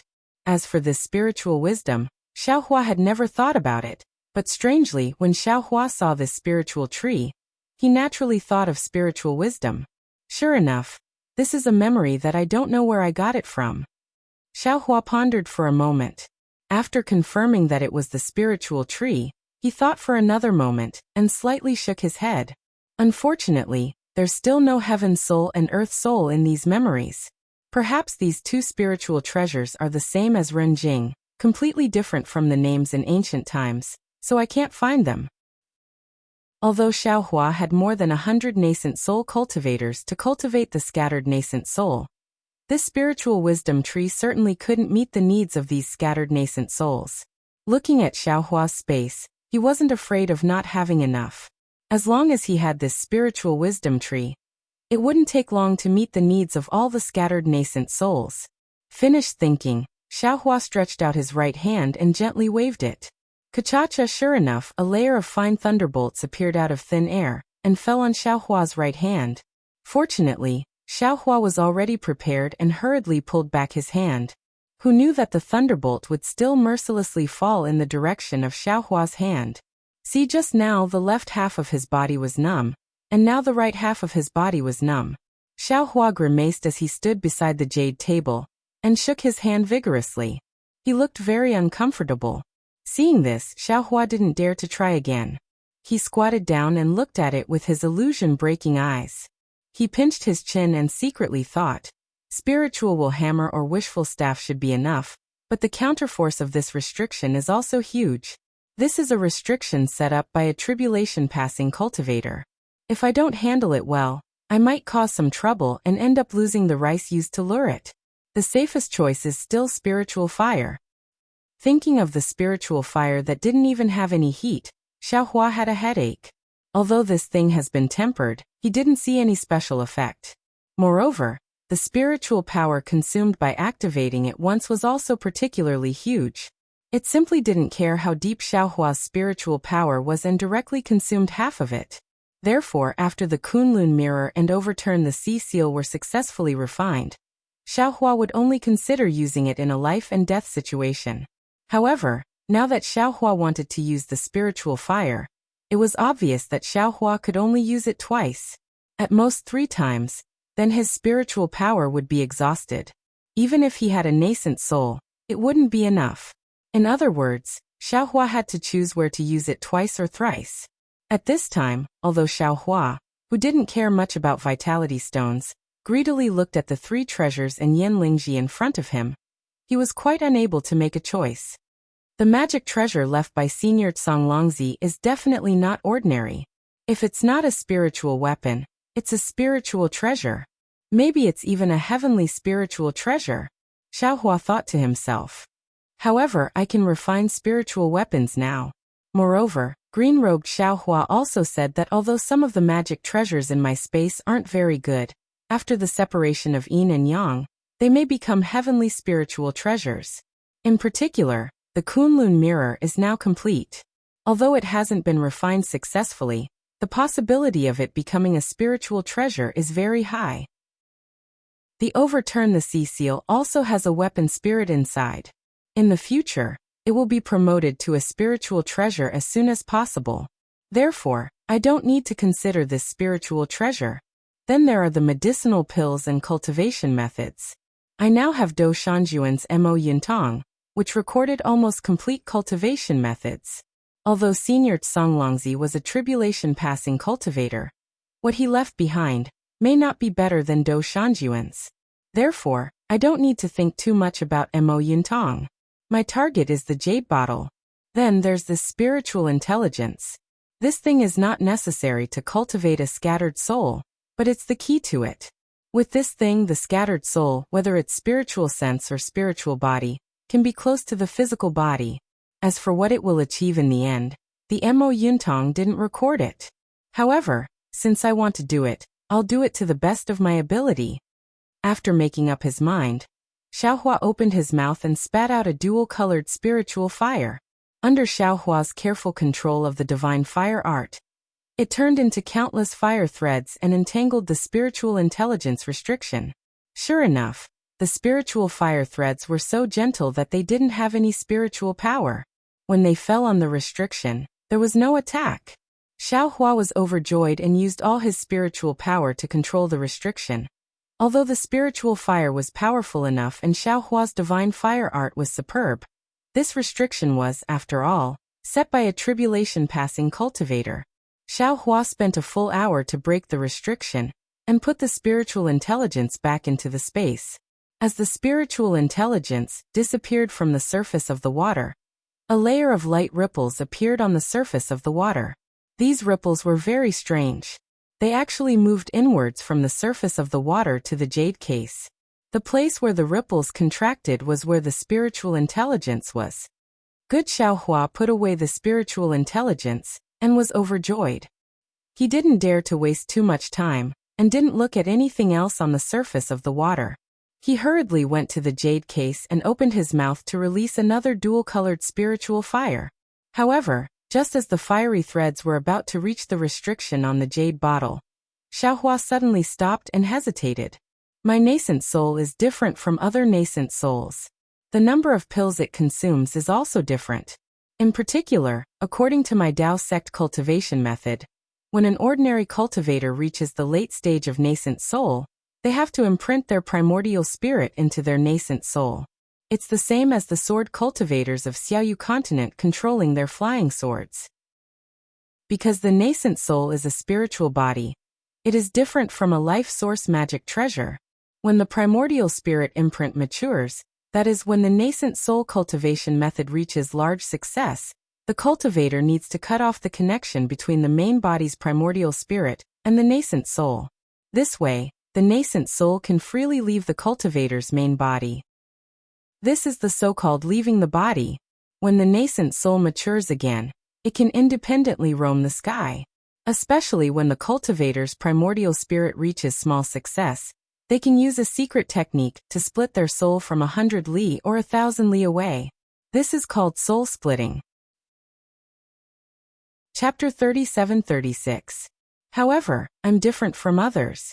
The nascent soul in my body is not only formless, but my primordial spirit is already complete.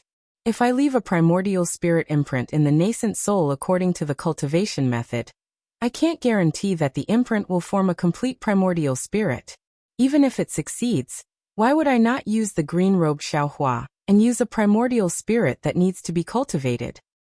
If that's the case, my path is different from Senior Songlongzi's, or even Do Shanjuan's. I'm afraid Senior Songlongzi's elixir won't be of any use. Also, my alchemy skills are not inferior to anyone else. As long as I have enough spiritual herbs, I can even refine a third-grade elixir. Why should I bother with elixirs? This Xiao should focus on the cultivation technique. Xiaohua had already thought it through. Now that I want to create my own cultivation method, the more techniques I need, the better. Senior Songlongzi's cultivation method may not be as good as Do Shanjuan's, but I can use other techniques. That's right, I'll use this ink cloud pupil. Xiaohua finished thinking for a moment and waved his hands. A wisp of spiritual fire landed on the restriction on the ink cloud pupil. This time, it took twice as long as the previous time. Perhaps the restriction was different, or the power of the spiritual fire was not as strong as the previous time. Xiaohua took out the ink cloud pupil after 2 hours. When Xiaohua touched the ink cloud pupil, a layer of strange cloud patterns appeared on a stone wall in the distance. The cloud patterns moved like a vivid painting, and a thumb-sized human figure flew out from the cloud patterns. As it flew out, the human figure became bigger and bigger. In the blink of an eye, the human figure turned into the cultivator Xiaohua saw earlier with about the 3rd grade of essence force. The cultivator's face was filled with excitement, and his eyes were tightly shut. He did not open his eyes at all in the cave. He casually sat down cross-legged and meditated like Xueping and the rest. And it's really the same destination. Xiaohua calmed down and confirmed that this was the real abode where Songlongzi cultivated. He then turned around and placed the ink cloud pupil on his forehead. When he saw the records in the ink cloud pupil, Xiaohua could not help but exclaim. His voice was filled with ecstasy and disbelief. How is this possible? Is this the complete fire escape, wood escape and earth escape techniques? After Xiaohua cried out in alarm, he couldn't help but take a closer look. He completely ignored the other cultivators that had fallen into the stone wall like dumplings. After carefully reading the ink cloud pupil, Xiaohua's heart was completely at ease. This ink cloud pupil not only recorded the cultivation methods of fire escape, wood escape and earth escape, but also recorded some strange escape methods and secret skills, and even many pill recipes. Although Xiaohua's wood escape, earth escape, and fire escape were different from these basic escape techniques, it was clear that they were all of the same origin. Only the details were slightly different. Alas, if I had known that Senior Songlongzi's cave mansion had these escape techniques, I wouldn't have spent so much effort to find them elsewhere. Xiaohua took back the ink cloud pupil and handed it to Xiaohua in the green robe. Yes, the things left behind in the cave mansion of the ancient Taoist cultivators were all rare. No wonder so many cultivators searched all over the world for this cloud mountain maze formation. If this cave mansion could not be moved, it would have been found in Yongzhou Cloud Mountain long ago. What a pity. Xiaohua looked at the other 2 restrictions again. He knew that the spiritual power in his body could no longer break any of these 2 restrictions. He felt quite regretful. He really wanted to know whether the one in the middle was a spiritual treasure or a spiritual weapon. Taoist Xiao, you're really fast. Suddenly, a slightly surprised voice came from another stone wall. The same cloud pattern emerged and Gusichioti's figure flew out from it. However, Gusichioti's situation was somewhat similar to Xiaohua's. Although she was very excited, her eyes were not closed. Haha, Xiaohua turned around and laughed. Chioti didn't take too long. I just came in. Swish swish as he spoke, another cloud pattern appeared on the stone wall again. A disciple of Zhang Daoran flew out from it. Looks like everyone went smoothly. Gusichioti smiled and flew toward Xiaohua. Xiaohua hurriedly reminded. Don't use any spells. Oh, don't use any spiritual energy. There are restrictions all around. Is that so? Gusichioti's eyes flashed with a clear light as if she was looking around. Unfortunately, after looking for a while, she only saw stalactites and stalactites. She did not see any special restrictions. Ah, this is Northern Underworld breathwater? Gusichioti's gaze fell on the pool and immediately cried out in surprise. Xiaohua touched his nose and smiled bitterly. Yes, how could a pool that could give birth to spiritual intelligence be an ordinary pool? Xiaohua used his spiritual eyes to see that the pool was extraordinary. However, he did not have any thoughts of collecting it because the restrictions in this cave mansion were really too powerful. But Gusichioti was different. She reached out and the imperial copper cup immediately appeared in her hand. She activated her spiritual energy and was about to collect the so-called Northern Underworld breathwater. Chioti, be careful. Xiaohua could only remind her again, hoping that the lightning that he could not resist would not cause too much damage to Gusichioti. Unfortunately, this time Xiaohua's eyes fell out again. The pool water followed the suction force into the copper cup and did not produce any lightning. Oh, I understand. In an instant, the embarrassed Xiaohua immediately thought of the ripple when he collected the spiritual intelligence. Then Xiaohua smiled and said, Chioti, I'll give you half a cup of tea's time. I'll take the rest of the Northern Underworld breathwater. Okay. Gusichioti's copper cup did not look like an imperial tool that specialized in collecting water. However, it was already filled with a lot of water in a moment. Gusichioti thought about it and immediately agreed. Sister Chioti, while they were talking, Gongshu Isin also flew out from the stone wall. When she saw such a huge cave mansion, she immediately shouted happily, Look, it's not out of little sister's expectations. Behind that huge stone array must be Tsang Langzi's cave mansion. Is this Langlin stone? It's the one used to refine the array diagram. Gongshu Isin did not fly up. Her eyes only swept around and landed on a place not far from the stone wall. She cried out in surprise and flew over. Damn it, I miscalculated. Xiaohua secretly stomped his feet. He first looked at the stalactites, then he saw the jade table and the pool of water. Although he used his divine sense to scan the area, he didn't look carefully. He didn't expect that this cave was full of treasures. If I knew this, I would have cleaned everything and not left a single stone for them. The stingy Xiaohua regretted it very much. Who is this? At the stone wall where Zhang Daoran was, the second person to fly in was a nascent soul cultivator. However, when Xiaohua's divine sense swept over, he was a bit surprised because this cultivator was very unfamiliar and was not someone he knew. Looking at Gusichioti, who was concentrating on collecting the Northern Underworld breathwater, and Gongshu Isin, who was collecting the Langlin stone, Xiaohua hurriedly transmitted a message to the two. The two were also surprised and hurriedly looked up. However, they saw the nascent soul cultivator sitting cross-legged and ignoring Gusichioti. They looked at each other and transmitted a message. Taoist Master Xiao, carefully monitor this person. If there are any strange movements, then make a move. If there is no accident, it should be because we caused too much of a commotion when breaking the array. The nearby cultivators were attracted, and then entered the misty mountain maze to meet Zhang Daoran and the others. And Xiaohua's heart jumped. He immediately thought of Fairy Su Ming and vigilantly looked at the cultivator. Gusichioti and Gongshu Isin left Xiaohua and hurriedly went to collect their treasures. After half a cup of tea, the cultivator did not move. Xiaohua smiled and said, Fairy Chiodi, it's my turn. Alright. Gusa Chiodi took a deep breath and put away the imperial cup. Her gaze fell on the plan behind Xiaohua.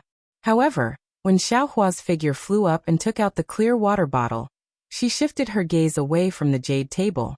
What a joke. Even with Xiaohua's divine ability, he could not collect it.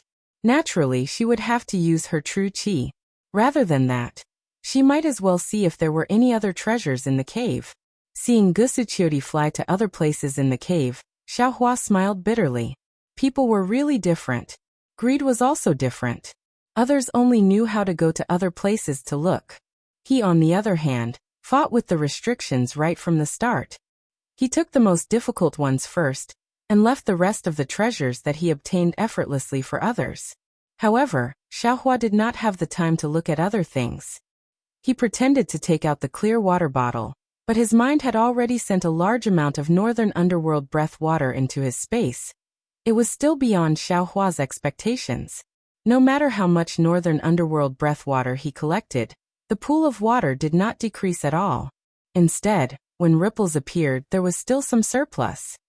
Taoist Master Xiao? What treasure is this? Zhai Xingzi also flew out. His face was flushed, and starlight flickered around him. Obviously, he also obtained many benefits inside the stone wall. Northern underworld breath water. Do you want it? Xiaohua replied with a smile. Yes. Zhai Xingzi answered without hesitation. He reached out to take out the artifact. At this time, Gusa Chiodi coquettishly scolded in the distance. Zhai Xingzi, don't listen to the spiritual master's nonsense. I have already collected it. Go look elsewhere. Senior Songlangzi's cave really has too many treasures. Zhai Xingzi rolled his eyes at Xiaohua. He chuckled and also released his divine sense. Damn, I thought I was here first. I didn't expect you all to be here. Sun Kong Shangren also flew in at this time.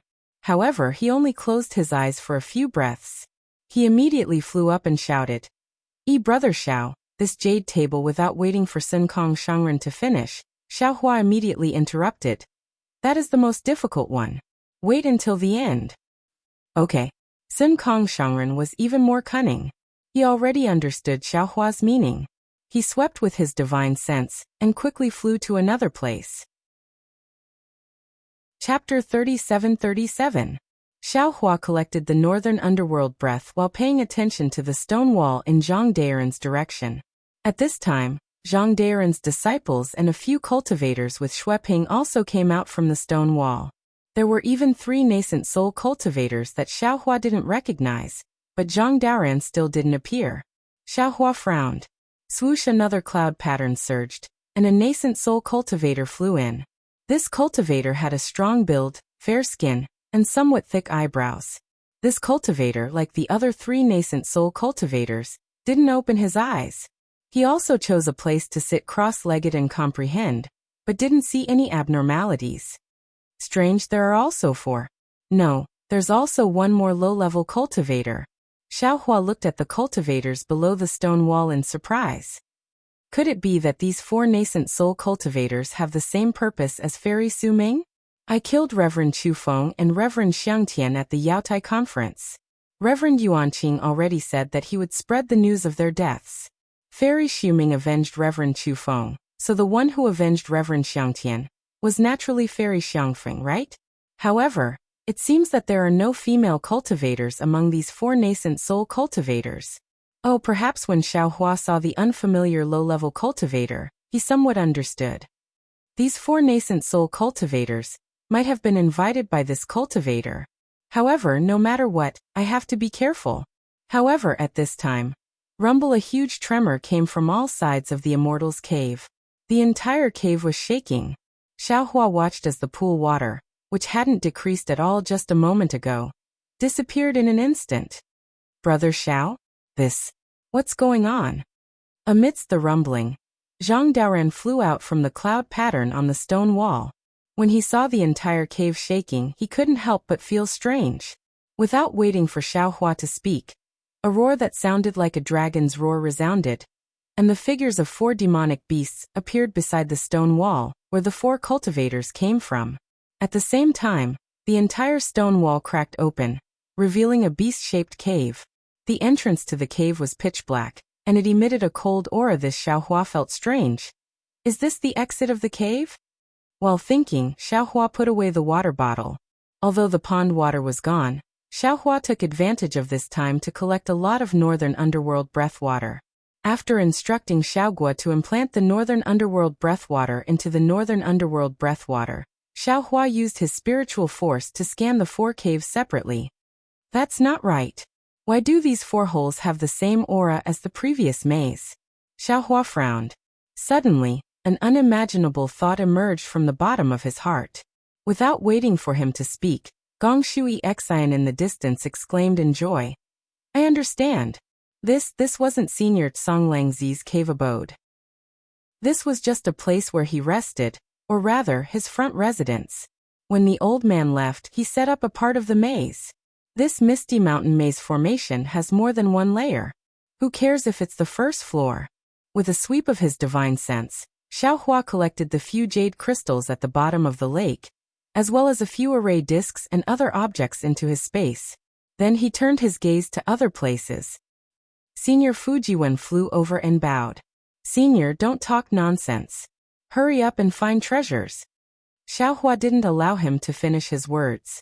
He hurriedly shouted. No matter what it is, as long as you can take it first.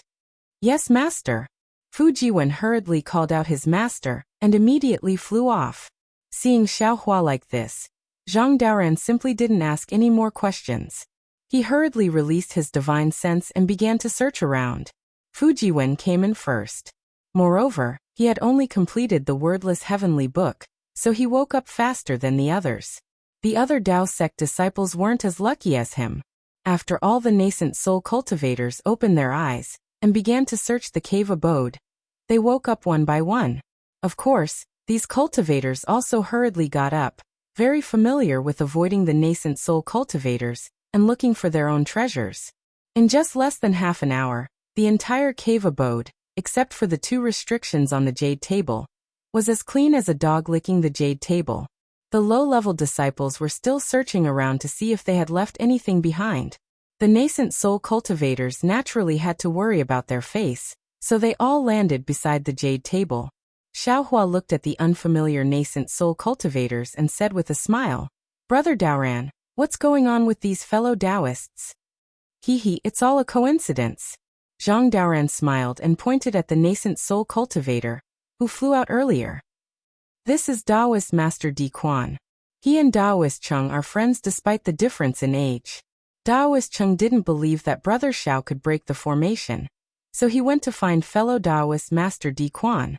Fellow Taoist Master Di Quan invited Taoist Master Han, Yimingzi, and Yunmingzi over. When they arrived, the outer formation had already been broken by us. Of course, they also thought of it and hurriedly entered a cave.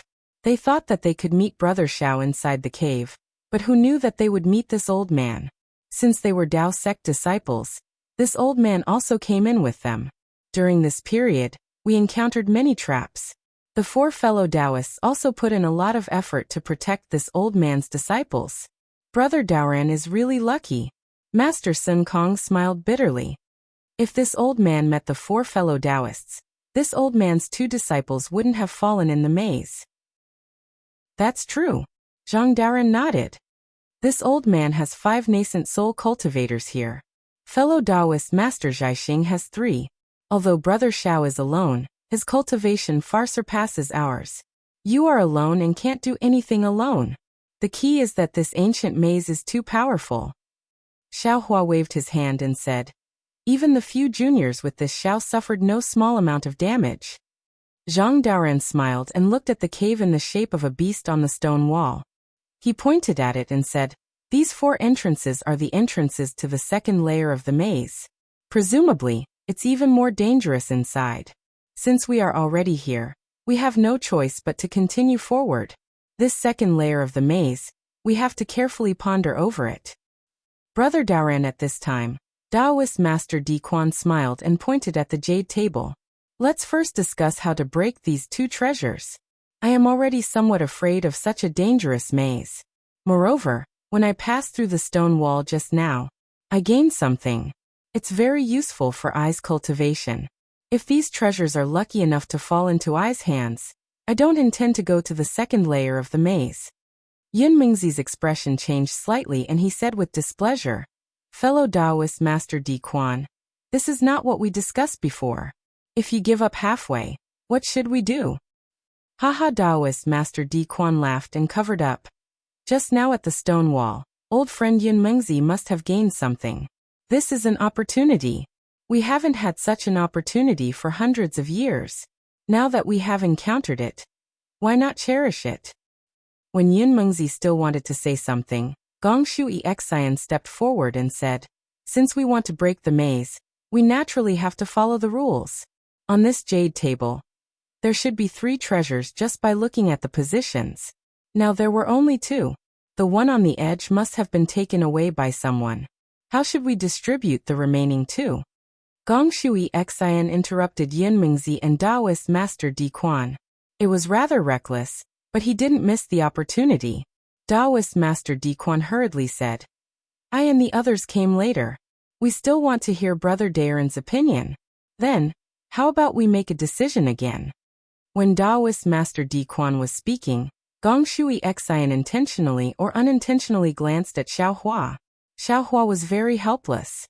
He touched his nose and thought to himself. Gong Shui Xian was obviously warning him not to reach out again. Next to him, Gusuchiodi smiled and shook her head. When she came in, Xiao Hua was standing in front of the jade table, and also warned her that the maze inside the cave was powerful. He must have suffered on the jade table. The treasure Gong Shui Xian mentioned was secondary. The most important thing was that if the maze was not powerful, Xiao Hua would have already taken it away. Why wait until now? Since Xiao Hua couldn't take it away, it was unlikely that they and the others could either. Gong Shui Xian's warning was really like taking off pants to fart. Sure enough, Zhang Daoran said, "If this was an ordinary matter, we would follow the rules and see who breaks the maze first. But this is the place where Senior Tsang Longzi meditates. The maze inside must be incomparably overbearing. We don't follow the rules. It belongs to whoever can take it. Furthermore, I would like to remind all of you fellow Taoists that no matter who makes a move or who obtains it, the other fellow Taoists are not allowed to attack. Otherwise this old man will kill without mercy." Taoist Master Di Quan's heart chilled, but he was even more pleasantly surprised. After all, he had seen clearly that dealing with 5 cultivators above the 4th level was one more than him. Moreover, Master Sun Kong and Zhang Daren's spiritual power fluctuations were obscure. They seemed to be on the verge of a breakthrough. Although Zhai Xingzi and Xiao Hua couldn't see clearly, since Xiao Hua could kill Taoist Master Xiangtian, his means must not be weak. In this way, he and the others were clearly at a disadvantage. Zhang Daren's rules were absolutely beneficial to them. Thus, Taoist Master Di Quan cupped his hands and said, "Many thanks for Taoist Master Di Rant's righteousness. Then please make the first move." Zhang Daoran was about to speak when Xiao Hua's voice sounded in his ear. After a moment he smiled and said, "How about this, let's discuss first. It won't be too late to talk later. We will listen to Taoist Master Di Rant's orders." Taoist Master Di Quan smiled. Taoist Master Han and Yi Mingzi walked over naturally. Yin Mingzi pondered for a moment, and could only come over. The 7 4th grade Essence Force cultivators were divided into 2 groups as they discussed in low voices. The other cultivators stood quietly in the surroundings. Xue Ping's gaze was fixed on Dao Cheng, who was standing with the other cultivators in the distance. Dao Cheng's expression changed slightly. Taoist Dao Xue Ping thought of Li Xiao and the others in Fairy Su Ming's craziness. His heart tightened and he asked, "What's going on with these 4 seniors?" Chapter 37-38. Dao Cheng might not have expected such a situation, but he was naturally able to deal with Xue Ping's words. Moreover, Xue Ping did not know who Xiao Hua's enemy was. The 2 of them talked for a while, and Dao Cheng's answer was watertight. Xue Ping did not ask anything, and Dao Cheng would definitely not reveal the fact that Fairy Xiangfeng had disguised herself as Yin Mingzi. The discussion between the Dao sect's elders ended very quickly. Zhang Daoran was the first to speak. "Fellow Taoist Di Quan, this old man feels that The restrictions on these two treasures are definitely not small matters, so this old man's first suggestion is, we should break the restrictions together. Ha! Taoist Master Di Quan was stunned. Zhang Daren's suggestion was truly out of his expectations. After looking around at Taoist Master Han and the others, he turned his head and said with a smile, Fellow Taoist Dao Ran's suggestion is excellent. However, there are only 2 treasures on this jade case. There are so many of us, I'm afraid it won't be easy to distribute them. It's better to go our own way. Taoist Master Di Quan's words were very obvious. They were afraid of giving Zhang Daoran and the others a wedding dress. Zhang Daoran was not surprised and said with a smile, Since that's the case, the 4 of you should make a move first. The 4 of you can freely choose between these 2 restrictions. However, regardless of whether you succeed or fail, this old man will have to make a move. All right, of course, Taoist Master Di Quan and the others were surprised, but since it was given to them, it was impossible for them not to take advantage of it. However, just as Taoist Master Di Quan and Taoist Master Han were about to move, Yin Mengzi suddenly called out to them via sound transmission. This was because the attentive Yin Mengzi had already heard something from Zhang Daren's words. Taoist Master Di Quan and the other 3 discussed via sound transmission for a moment before walking to the side of the restriction where the jade bottle was located. However, when the 4 of them gathered, Yin Mengzi hesitated for a moment. However, this hesitation only lasted for a moment before Yin Mengzi returned to normal. Fellow Taoists, seeing that the 4 of them had already stood in 4 corners, Xiaohua opened his mouth and said, This old man has to remind you that the restrictions on this jade case are no small matter, and the power of the counterattack is great. You can't hold back, but you must also prevent yourselves from getting injured. Thank you, Taoist Master Xiao. Taoist Master Di Quan raised his brows and a trace of astonishment flashed through his eyes. He looked at Xiaohua with some gratitude and then intentionally or unintentionally looked at Yin Mengzi and said, Fellow Taoists, did you hear? You and I must act according to our capabilities. Yes, thank you for your reminder, Spiritual Master Xiao. It seemed that aside from Yin Mengzi, the other 2 all spoke. As for Yin Mengzi, he was slightly stunned, then he smiled and said, Spiritual Master Xiao is truly kind. We have no choice but to thank you. Xiaohua smiled faintly but didn't say anything. He thought that Yin Mengzi had misunderstood and was mocking him for reminding Zhang Daoran of the power of the restriction first. So Zhang Daoran had Taoist Master Di Quan and the others test it first. Taoist Master Di Quan and the others stood still and looked at each other. They each slapped their hands on the top of the door, and 4 streaks of light shot into the sky. 4 small nascent souls in spirit armor appeared in the air.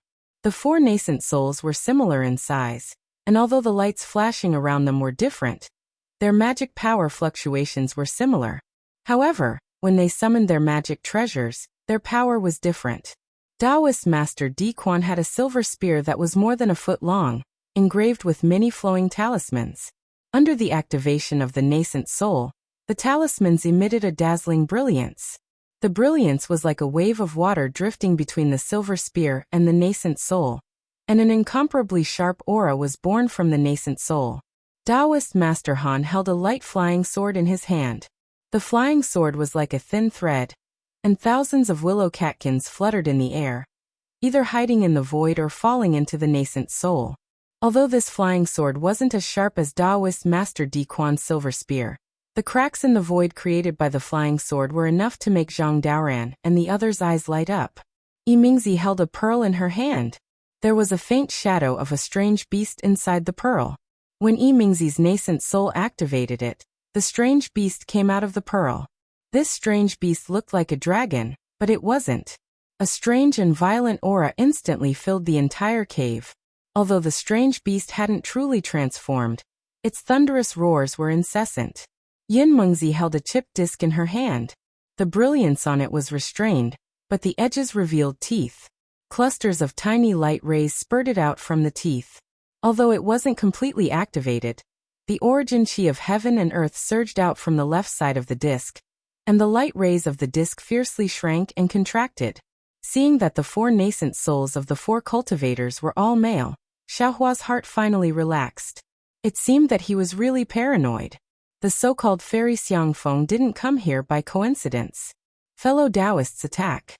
Taoist Master Di Quan lightly reprimanded, and the silver spear in his hand turned into a silver bolt of lightning that pierced towards the side of the jade bottle. The lightning was dazzling, and the group of low-level disciples couldn't help but close their eyes. Within the light, Taoist Han's flying cotton seemed to be blown by the wind, and was even more invisible. It also landed on the restriction. Roar Yimingzi activated her true essence.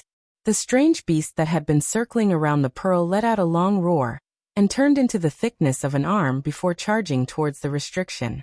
The strange beast's scales were exceptionally clear, and strange runes faintly appeared within them. A fist-sized horn grew increasingly larger as it approached the restriction. Yinmingzi's nascent soul didn't grasp the timing to swing the disc well. It seemed to hesitate slightly, or perhaps the direction was inaccurate. However, the light that was leaning towards Xiaohua distorted, and immediately followed the other three's magic treasures to attack the restriction. It was only because of Yinmingzi's momentary hesitation, but the sound of thunder once again filled the jade table. The three magic treasures that stabbed into the restriction were immediately entangled by hair-thin thunderbolts. Ka-ka-ka-ka, sounds like glass cracking. Twisted cracks appeared on the silver spear, and the silver light dimmed. Yimingzi's strange beast was even more pitiful. With a whoosh, all the scales on its body were lifted by the thunderbolts and layers of blood-red runes flowed out like blood.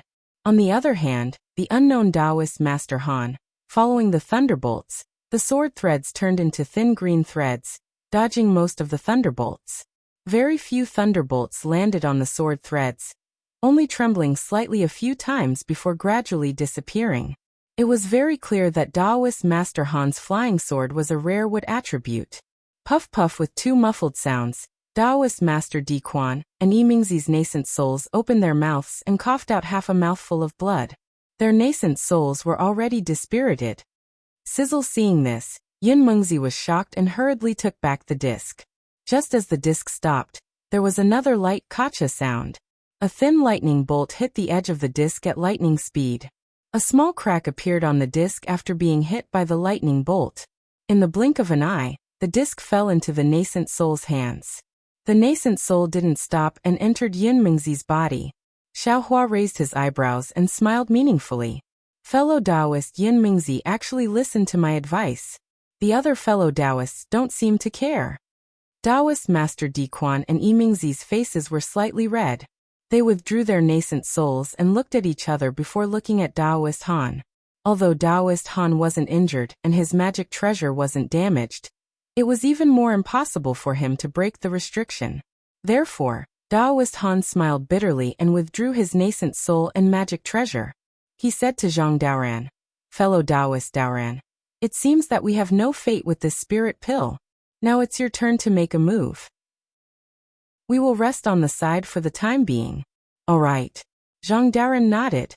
"After this old man and the others make a move, regardless of whether it succeeds or not, the four of you will make a move again.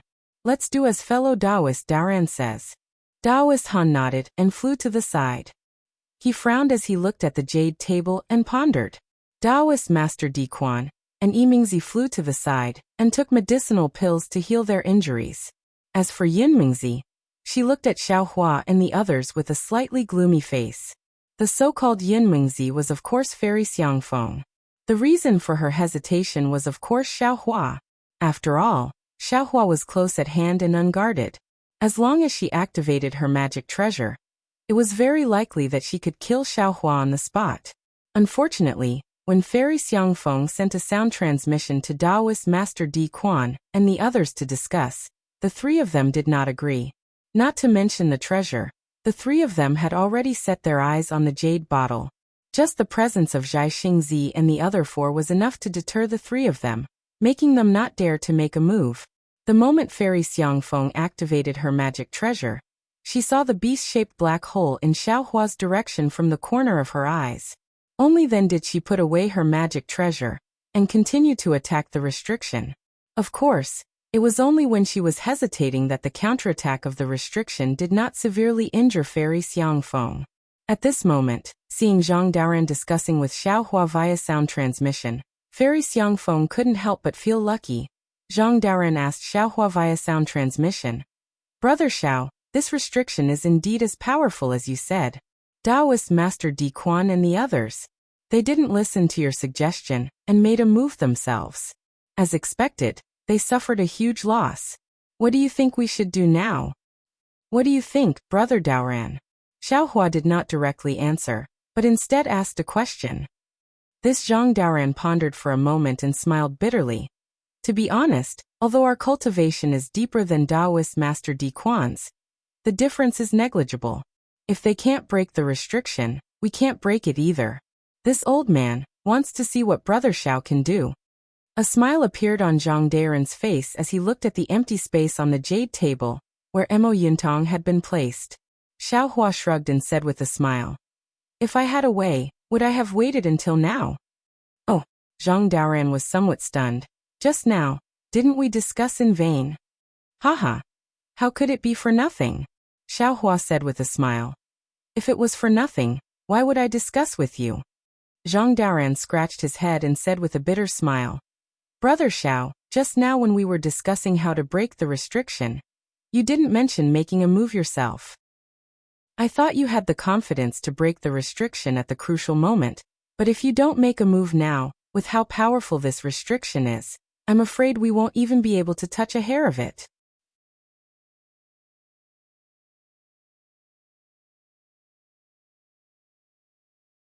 Zhai Xingzi looked at Gusiqiudi helplessly and shook his head. "Qiu'er, this time we are basking in Fujiwen's glory. Let's bask in it. In the past, this concubine also basked in it a lot. In the future, this concubine will probably bask in it as well." Gusiqiudi smiled like a little fox. "At worst, we'll just give Fujiwen some more benefits." Sister Gongshu Isin was unhappy and said loudly, "What do you mean? Can Fujiwen break the restriction? If Taoist Master Xiao says he can, then he can." Gusiqiudi also started to keep them in suspense. Sun Kong seemed to have realized something and looked at Fujiwen up and down. However, Zhang Daoran was still not at ease. He smiled and said, "Since Fujiwen is going to help Taoist Master Xiao break the restriction, then, how are we going to cooperate with Fujiwen?" Xiaohua shook his head mysteriously and said, "What Brother Daoran wants to do is indeed very important, because you have to choose which restriction to break first." Ah. Even though Zhang Daoran was half a step into the out-of-aperture realm, he did not have the slightest confidence in breaking the restriction. Now that he heard Xiaohua's tone, it was as if the treasure in the restriction was in his hands. He could not help but be shocked. Seeing that he had enough of showing off, Xiaohua's expression became serious. He coughed and said, "Fellow Taoists, let's follow our previous discussion and stand still." "All right." Gusiqiudi was the first to agree. She pulled Zhai Xingzi to stand at a corner of the jade table. However, Gusiqiudi did not take out any imperial equipment, while Zhai Xingzi took out Falling Star. Of course, what puzzled Taoist Master Di Quan and the others was that Zhai Xingzi did not use his nascent soul. Since Zhai Xingzi moved, although Sun Kong and Zhang Daoran were puzzled, they also took out their magic weapons and stood in front of the jade table. Seeing that Gusiqiudi did not take out her imperial equipment, Gongshu Isin was a bit hesitant. She did not know if she should take out her imperial equipment like what they discussed before. Seeing this, Gusiqiudi smiled and said, "These are all Taoist treasures. You and I have no use for them. We can help. However, Zhai Xingzi and the others want to take the pills first. We don't have to interfere." "All right." Gongshu Isin was also full of doubts and stood beside Gusiqiudi. "Senior Xiao, it's time," Fujiwen reminded in a low voice. "Do it." Xiaohua nodded.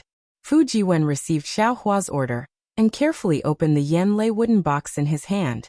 The Heaven Punishment Prison Crystal was revealed in mid-air. Heaven Punishment Prison Gongshu Isin was from a famous sect and recognized the Heaven Punishment Prison Crystal at a glance. She could not help but call out. However, after calling out 3 words, she immediately felt something was wrong and quickly shut her mouth. Her gaze looked very frantically at Xiaohua, and then at Gusiqiudi. She really did not think that Gusichiodi and Xiaohua actually had something to do with the Immortal Palace's Heaven Punishment Prison Crystal. This was a great crime against the immortal law.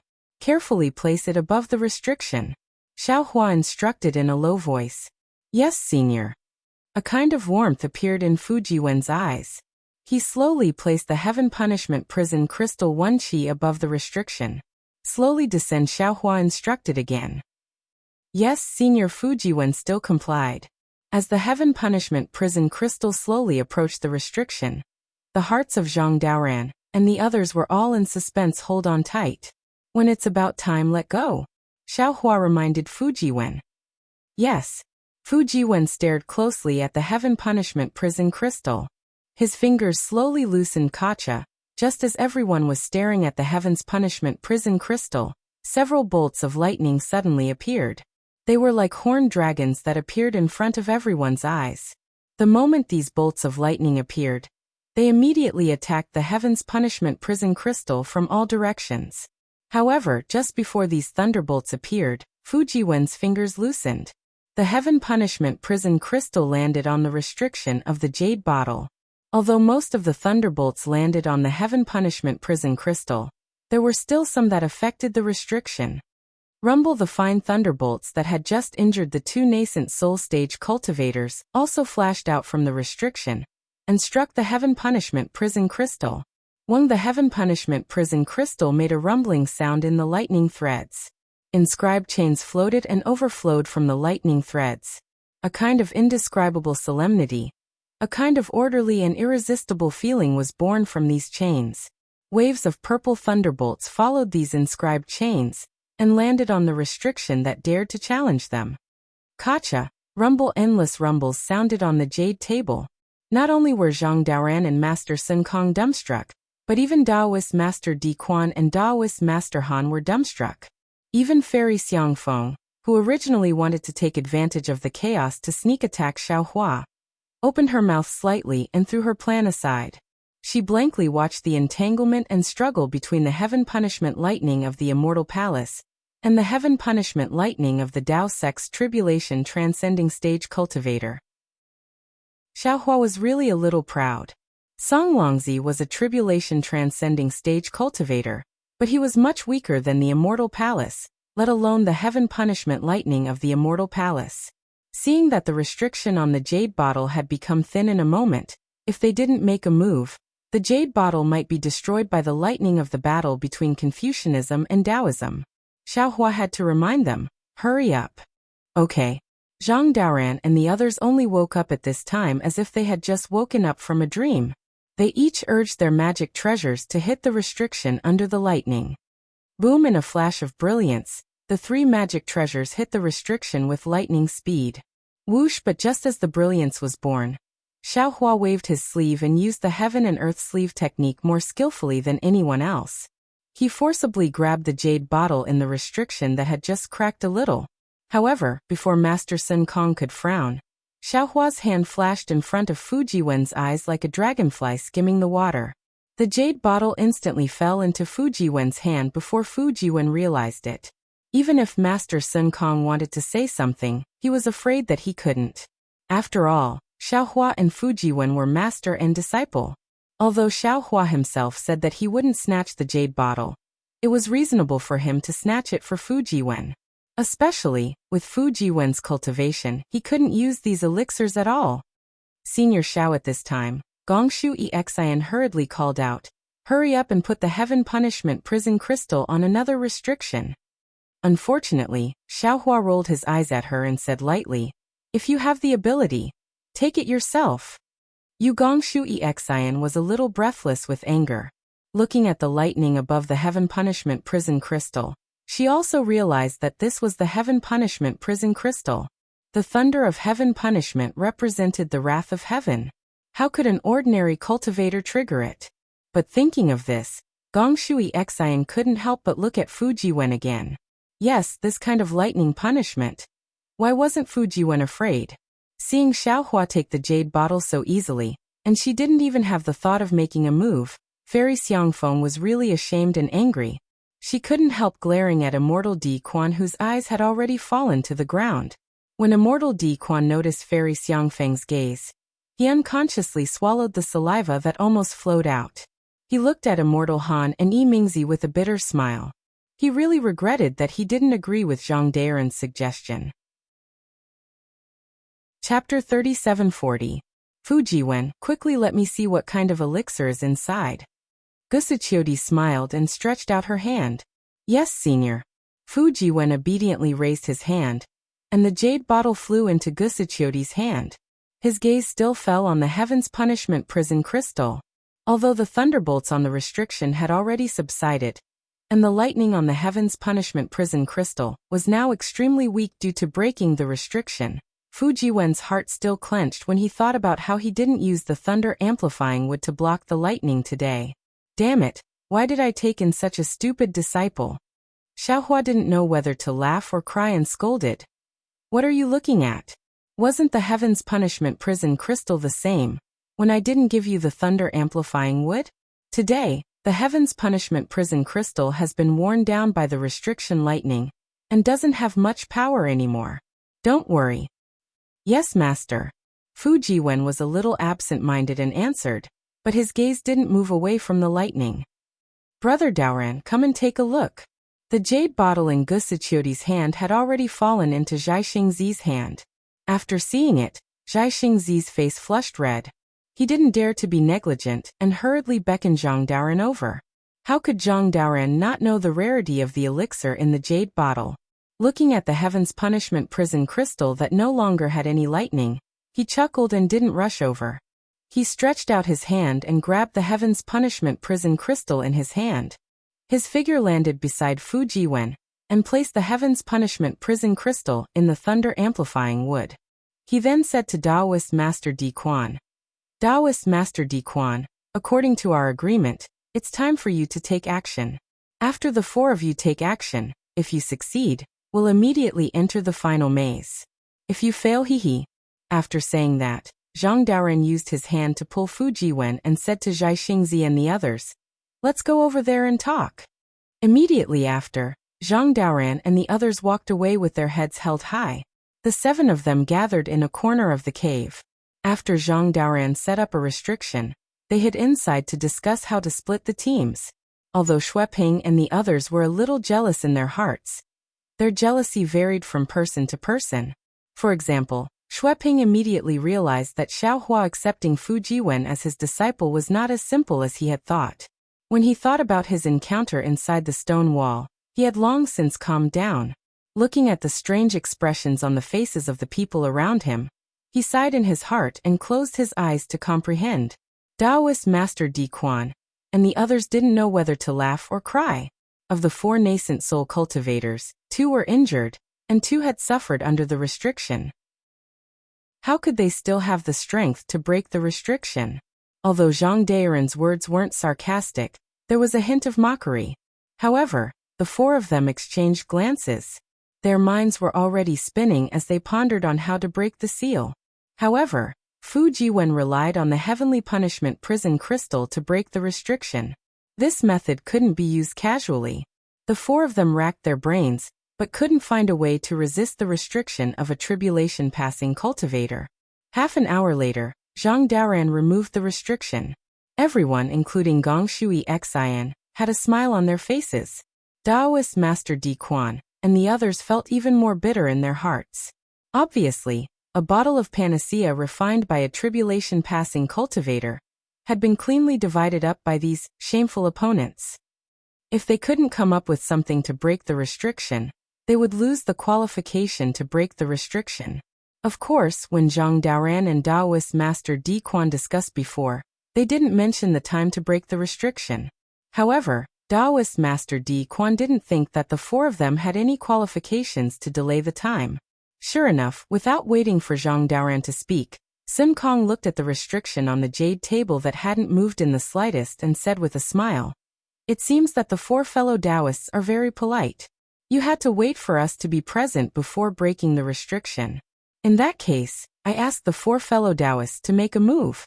We've already discussed and prepared to wait for the 4 fellow Taoists to try before getting the last spirit channeling magic treasure." Spirit channeling magic treasure? Xiaohua nodded slightly. He knew that on the hidden immortal continent, spirit channeling magic treasures were spirit tools.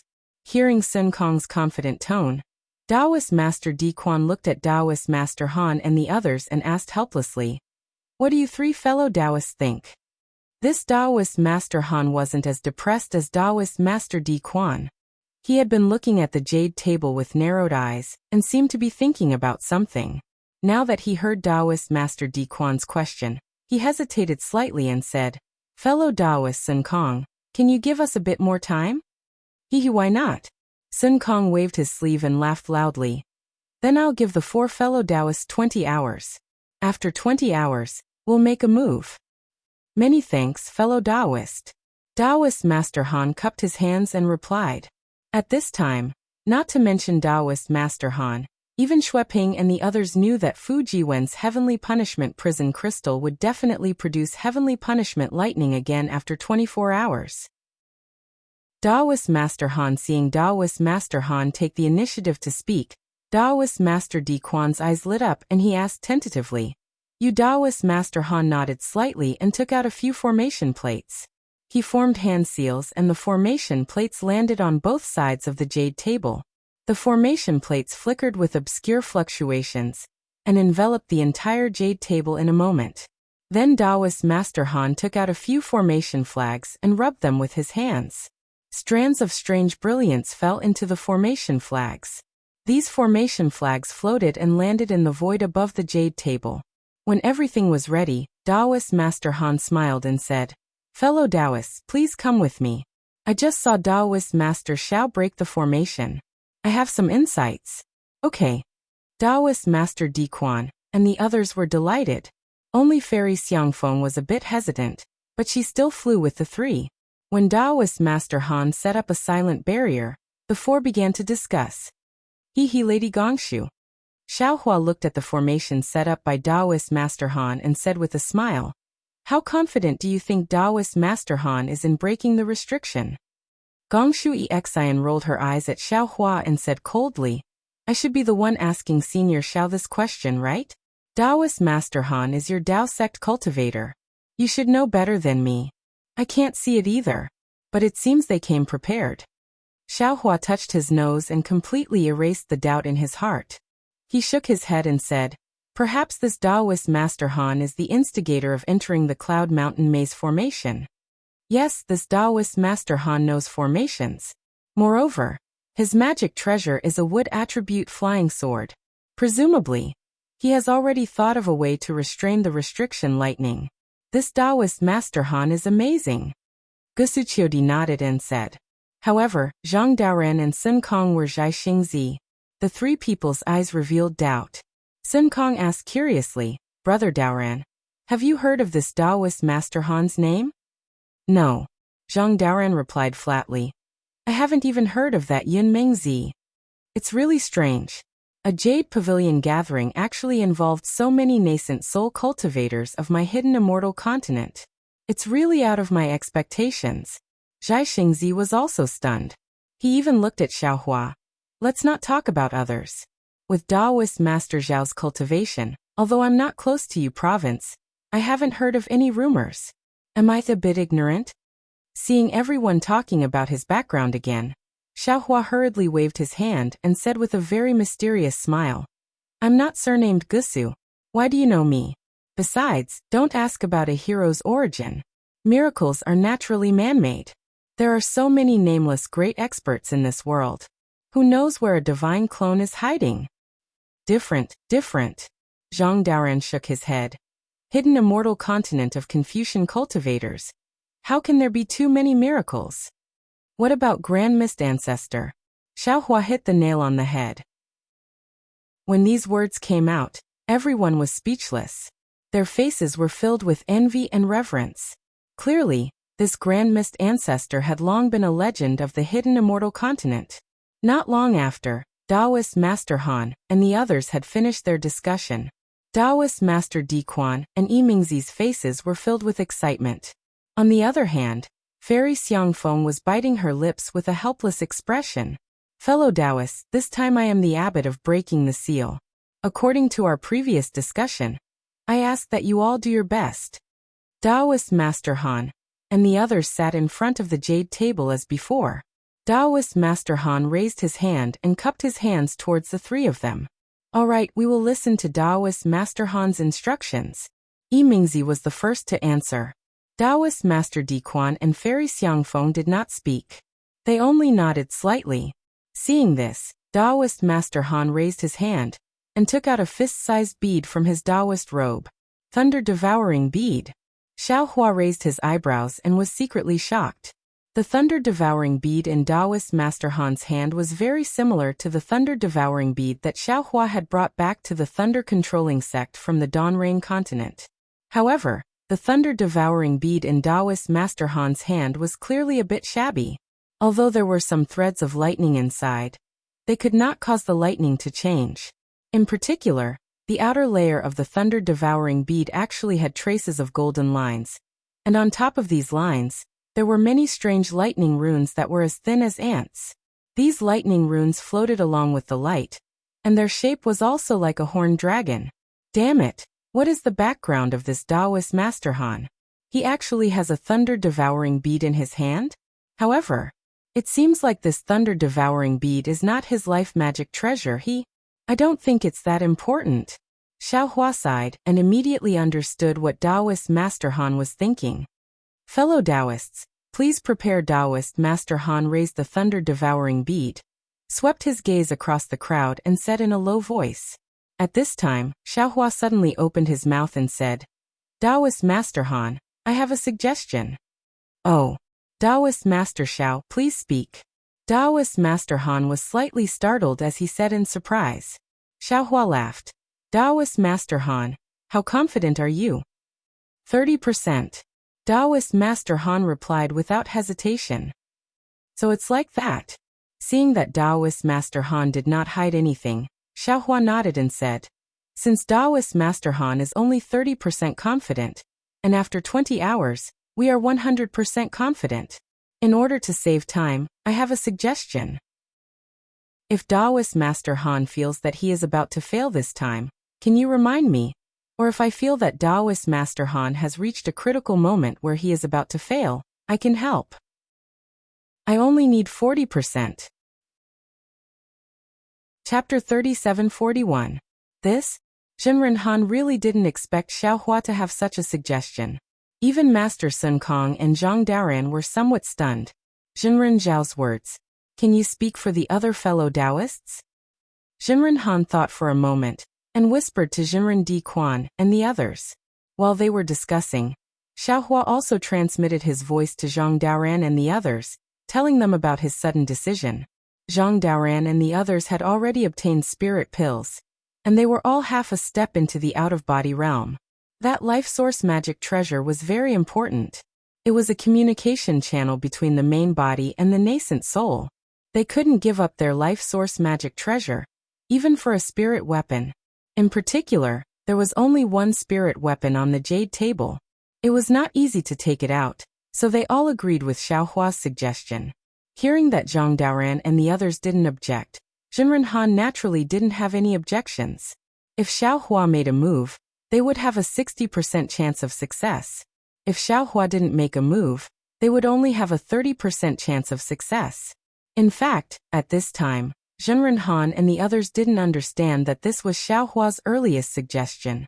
After the discussion, Taoist Master Di Quan and the others released their yuanying. Taoist Han rubbed his hands. What fell from his hands was not light, but thunder threads. The thunder threads turned into a lightning net and landed on the thunder-devouring bead. The entire thunder-devouring bead rumbled. Thunderbolts were produced from the thunder-devouring bead. The entire thunder-devouring bead was like a small horned dragon that pounced on the restriction. Boom, boom, boom. The scene that everyone was familiar with appeared once again.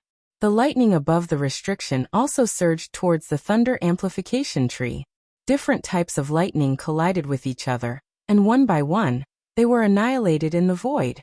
Seeing the lightning above the restriction weakening, Jinren Han shouted, "Fellow Taoists, please make a move." As soon as his voice fell, Jinren Di Quan and the others urged their life source magic treasure to attack the restriction.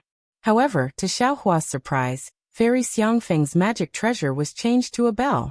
There were 2 bells, and as he waved them, 2 beams of light, one green and one red, intertwined and rushed into the restriction. Crackle crackle, the 4 magical treasures hit the seal, especially Fairy Xiangfeng's green and red brilliance. Although it couldn't be compared to Xiaohua's spirit-punishing vital light, it was still very sharp. The entire seal shook violently and let out extremely powerful thunderclaps. Boom! Amidst the thunderclap, 30% of the lightning threads sent the magic treasures of the 4 nascent soul cultivators flying, and the remaining 70% of the lightning threads landed on the thunder-devouring bead. The thunder-devouring bead shone brightly, and there was a faint sound of a dragon's roar. Following that, there was a crisp pa-pa-pa sound, and the surface of the originally worn-out thunder-devouring bead actually began to crack. After half of the 7 layers of lightning threads were absorbed by the thunder-devouring bead, the cracks on the thunder-devouring bead grew even larger, and the other half of the lightning threads bared their fangs and brandished their claws as they pounced towards the magic treasures of Taoist Han. And the others? Not good. Perfected Han controlled the thunder-devouring bead, and immediately sensed that something was wrong. He hurriedly shouted, "My magic treasure can't hold on any longer. Fellow Taoists, be careful." As he spoke, Perfected Han was the first to withdraw and fly back dozens of feet. Taoist Master Di Quan and the others had long since suffered from the restriction, and they were like birds startled by the twang of a bow as they hastily retreated. "Xiao is going to make a move." Seeing this, Xiaohua reminded them, and a golden light flew out from his Taoist robe. Shua, almost faster than the lightning, the tongue jiao cut through the loosened restriction below the thunder-devouring bead. At the same time, the restriction was torn open, and there was a loud rumble. The tongue jiao shears were also hit by layers of lightning and tumbled in the air. What's going on? Gongshu Isin stared intently at the spirit weapon inside the restriction. But after the golden light flashed, the spirit weapon suddenly disappeared. She exclaimed in disbelief and looked up at Xiaohua. She really didn't understand how Xiaohua had taken the spirit weapon away from the restriction that was only a sliver torn. Looking at Xiaohua again, his figure slightly swayed in the air, and his face suddenly turned pale. "Granny, Song Longzi's restriction is really powerful." Xiaohua used his mind to take the item, and in just a moment, he was still injured by the lightning. Xiaohua understood his own difficulties and bitterly smiled in his heart. As soon as the spirit tool fell into Xiaohua's space, the restriction on the jade table immediately disappeared, and the lightning completely disappeared. When Xiaohua put away the tongue jiao shears, only the damaged thunder-devouring bead was left floating in the air. "Alas, I lost a treasure, but it's still like drawing water with a bamboo basket." Taoist Master Han sighed and waved his hand, and the thunder-devouring bead was about to fly up. At this moment, Xiaohua waved his big sleeve and cut off Taoist Master Han's magic power. Smiling, he took out the spirit tool and said with a smile, "Taoist Master Han, I'll make a deal with you." "Oh." Taoist Master Han saw Xiaohua stop him from collecting the thunder-devouring bead, and was slightly surprised. Looking at the thunder-devouring bead, and then at the spirit tool, he suddenly realized, "Taoist Master Xiao, you've taken a fancy to my thunder-devouring bead?" "That's right," Xiaohua said with a smile. "I've taken a fancy to your complete thunder-devouring bead. Unfortunately, the thunder-devouring bead is damaged and can't match up to 40% of the spirit tool's value. I'm in a bit of a difficult position." Taoist Master Han didn't know whether to laugh or cry. Xiaohua's words were clearly bargaining. If Xiaohua was in a difficult position, why did he stop him from collecting the thunder-devouring bead? He was clearly afraid that he wouldn't agree to the deal. It was obvious that he was trying to blackmail him. However, looking at Xiaohua's smiling face, Taoist Master Han felt a little distressed. Xiaohua's attitude could be considered amiable. If he was in a different situation, with such a great disparity in strength, what he did would be far more excessive than Xiaohua. Thinking for a moment, Taoist Master Han waved his hand and removed the magic power controlling the thunder-devouring bead. He said with a smile, "This thunder-devouring bead was obtained by me through life and death. It's very important to me. Although it's already damaged, I'm not willing to give it up." Everyone in the cave mansion was well aware that this sentence was also a bargaining. However, Xiaohua didn't mind. After all, the thunder-devouring bead was in his hands, and the spirit tool was also in his hands. Although he first controlled the thunder-devouring bead to reveal his true thoughts, this was both passive and active. It was better than forcing the thunder-devouring bead into Taoist Master Han's hands. Forget it. Since Taoist Master Han also values the thunder-devouring bead so much, this thunder-devouring bead should be worth 40% of the spirit tool's value. Xiaohua took a step back and said with a smile, I'll use 40% of the spirit tool to exchange for this thunder-devouring bead. Straightforward. Taoist Master Han was as surprised as everyone else. They couldn't think of why this damaged thunder-devouring bead was so important to Xiaohua. Xiaohua would rather give up the spirit tool to obtain this thunder-devouring bead. However, Taoist Master Han was also a decisive person. After thinking for a moment, he nodded in agreement. Xiaohua laughed mischievously. With a wave of his sleeve, the thunder-devouring bead fell into the space. Once again, the space was filled with lightning and strange phenomena. Xiaohua once again raised his hand, and the flute-like spirit artifact flew towards Taoist Master Han. He said, I will give 40% to Taoist Master Han. Taoist Master Han now has 55% of this psychic treasure. Hee, I'll take 60%. Taoist Master Han was in a good mood. He smiled and prepared to accept the spirit tool. However, right at this moment, the spirit artifact let out a sharp sound that pierced straight into everyone's ears. The spirit artifact suddenly shook and actually escaped from Taoist Han's hands. It drew an arc in the air and rushed into one of the holes. Still want to escape? Xiaohua's Naiwan palace flashed with golden light and blocked the spirit tool's attack. Then, he sneered and used the heaven and earth sleeve technique to control the spirit tool in an instant. Then, he took out a talisman from his Taoist robe and stuck it on the spirit tool under the urging of his magic power. The spirit tool's undulations immediately disappeared, and it obediently lay in Xiaohua's hand. Fellow Taoist Han, keep it well. Xiaohua smiled and threw the spirit tool into Taoist Master Han's hand. Taoist Master Han's face was a bit red. He couldn't keep his face. Xiaohua didn't care about the spirit tool, but someone did. Old Senior Xiao, seeing the spirit tool's power, Gongshu Exian hurriedly said, Old Senior Xiao, this is a Taoist spirit tool how can you easily give it to others? But after Gongshu Exian finished speaking, no one echoed her. Gongshu Exian looked around and saw Gusichiodi, and the others looking at her like she was an idiot. In an instant, the greed that had just arisen subsided and her face flushed red. Wasn't she a Confucian cultivator? What did she want this spirit tool for? Even Master Sun Kong didn't say anything. How could she open her mouth? Besides, she didn't say anything earlier. Now that she saw the spirit tool's power, what was the point of bringing it up again? Taoist Master Han put away the spirit tool and brought Taoist Master Di Quan and the others to a corner to set up a restriction. After a while, the four flew back with smiles on their faces. Obviously, they each gained something. As for whose hands the spirit tool fell into, Xiaohua didn't care and didn't ask. Zhang Daoran looked at the cave abode that looked like it had been washed by water, and then looked at the 4 different cave entrances. He smiled and said, The matter here is over, and we have no other way out. It seems that we can only break through the last maze.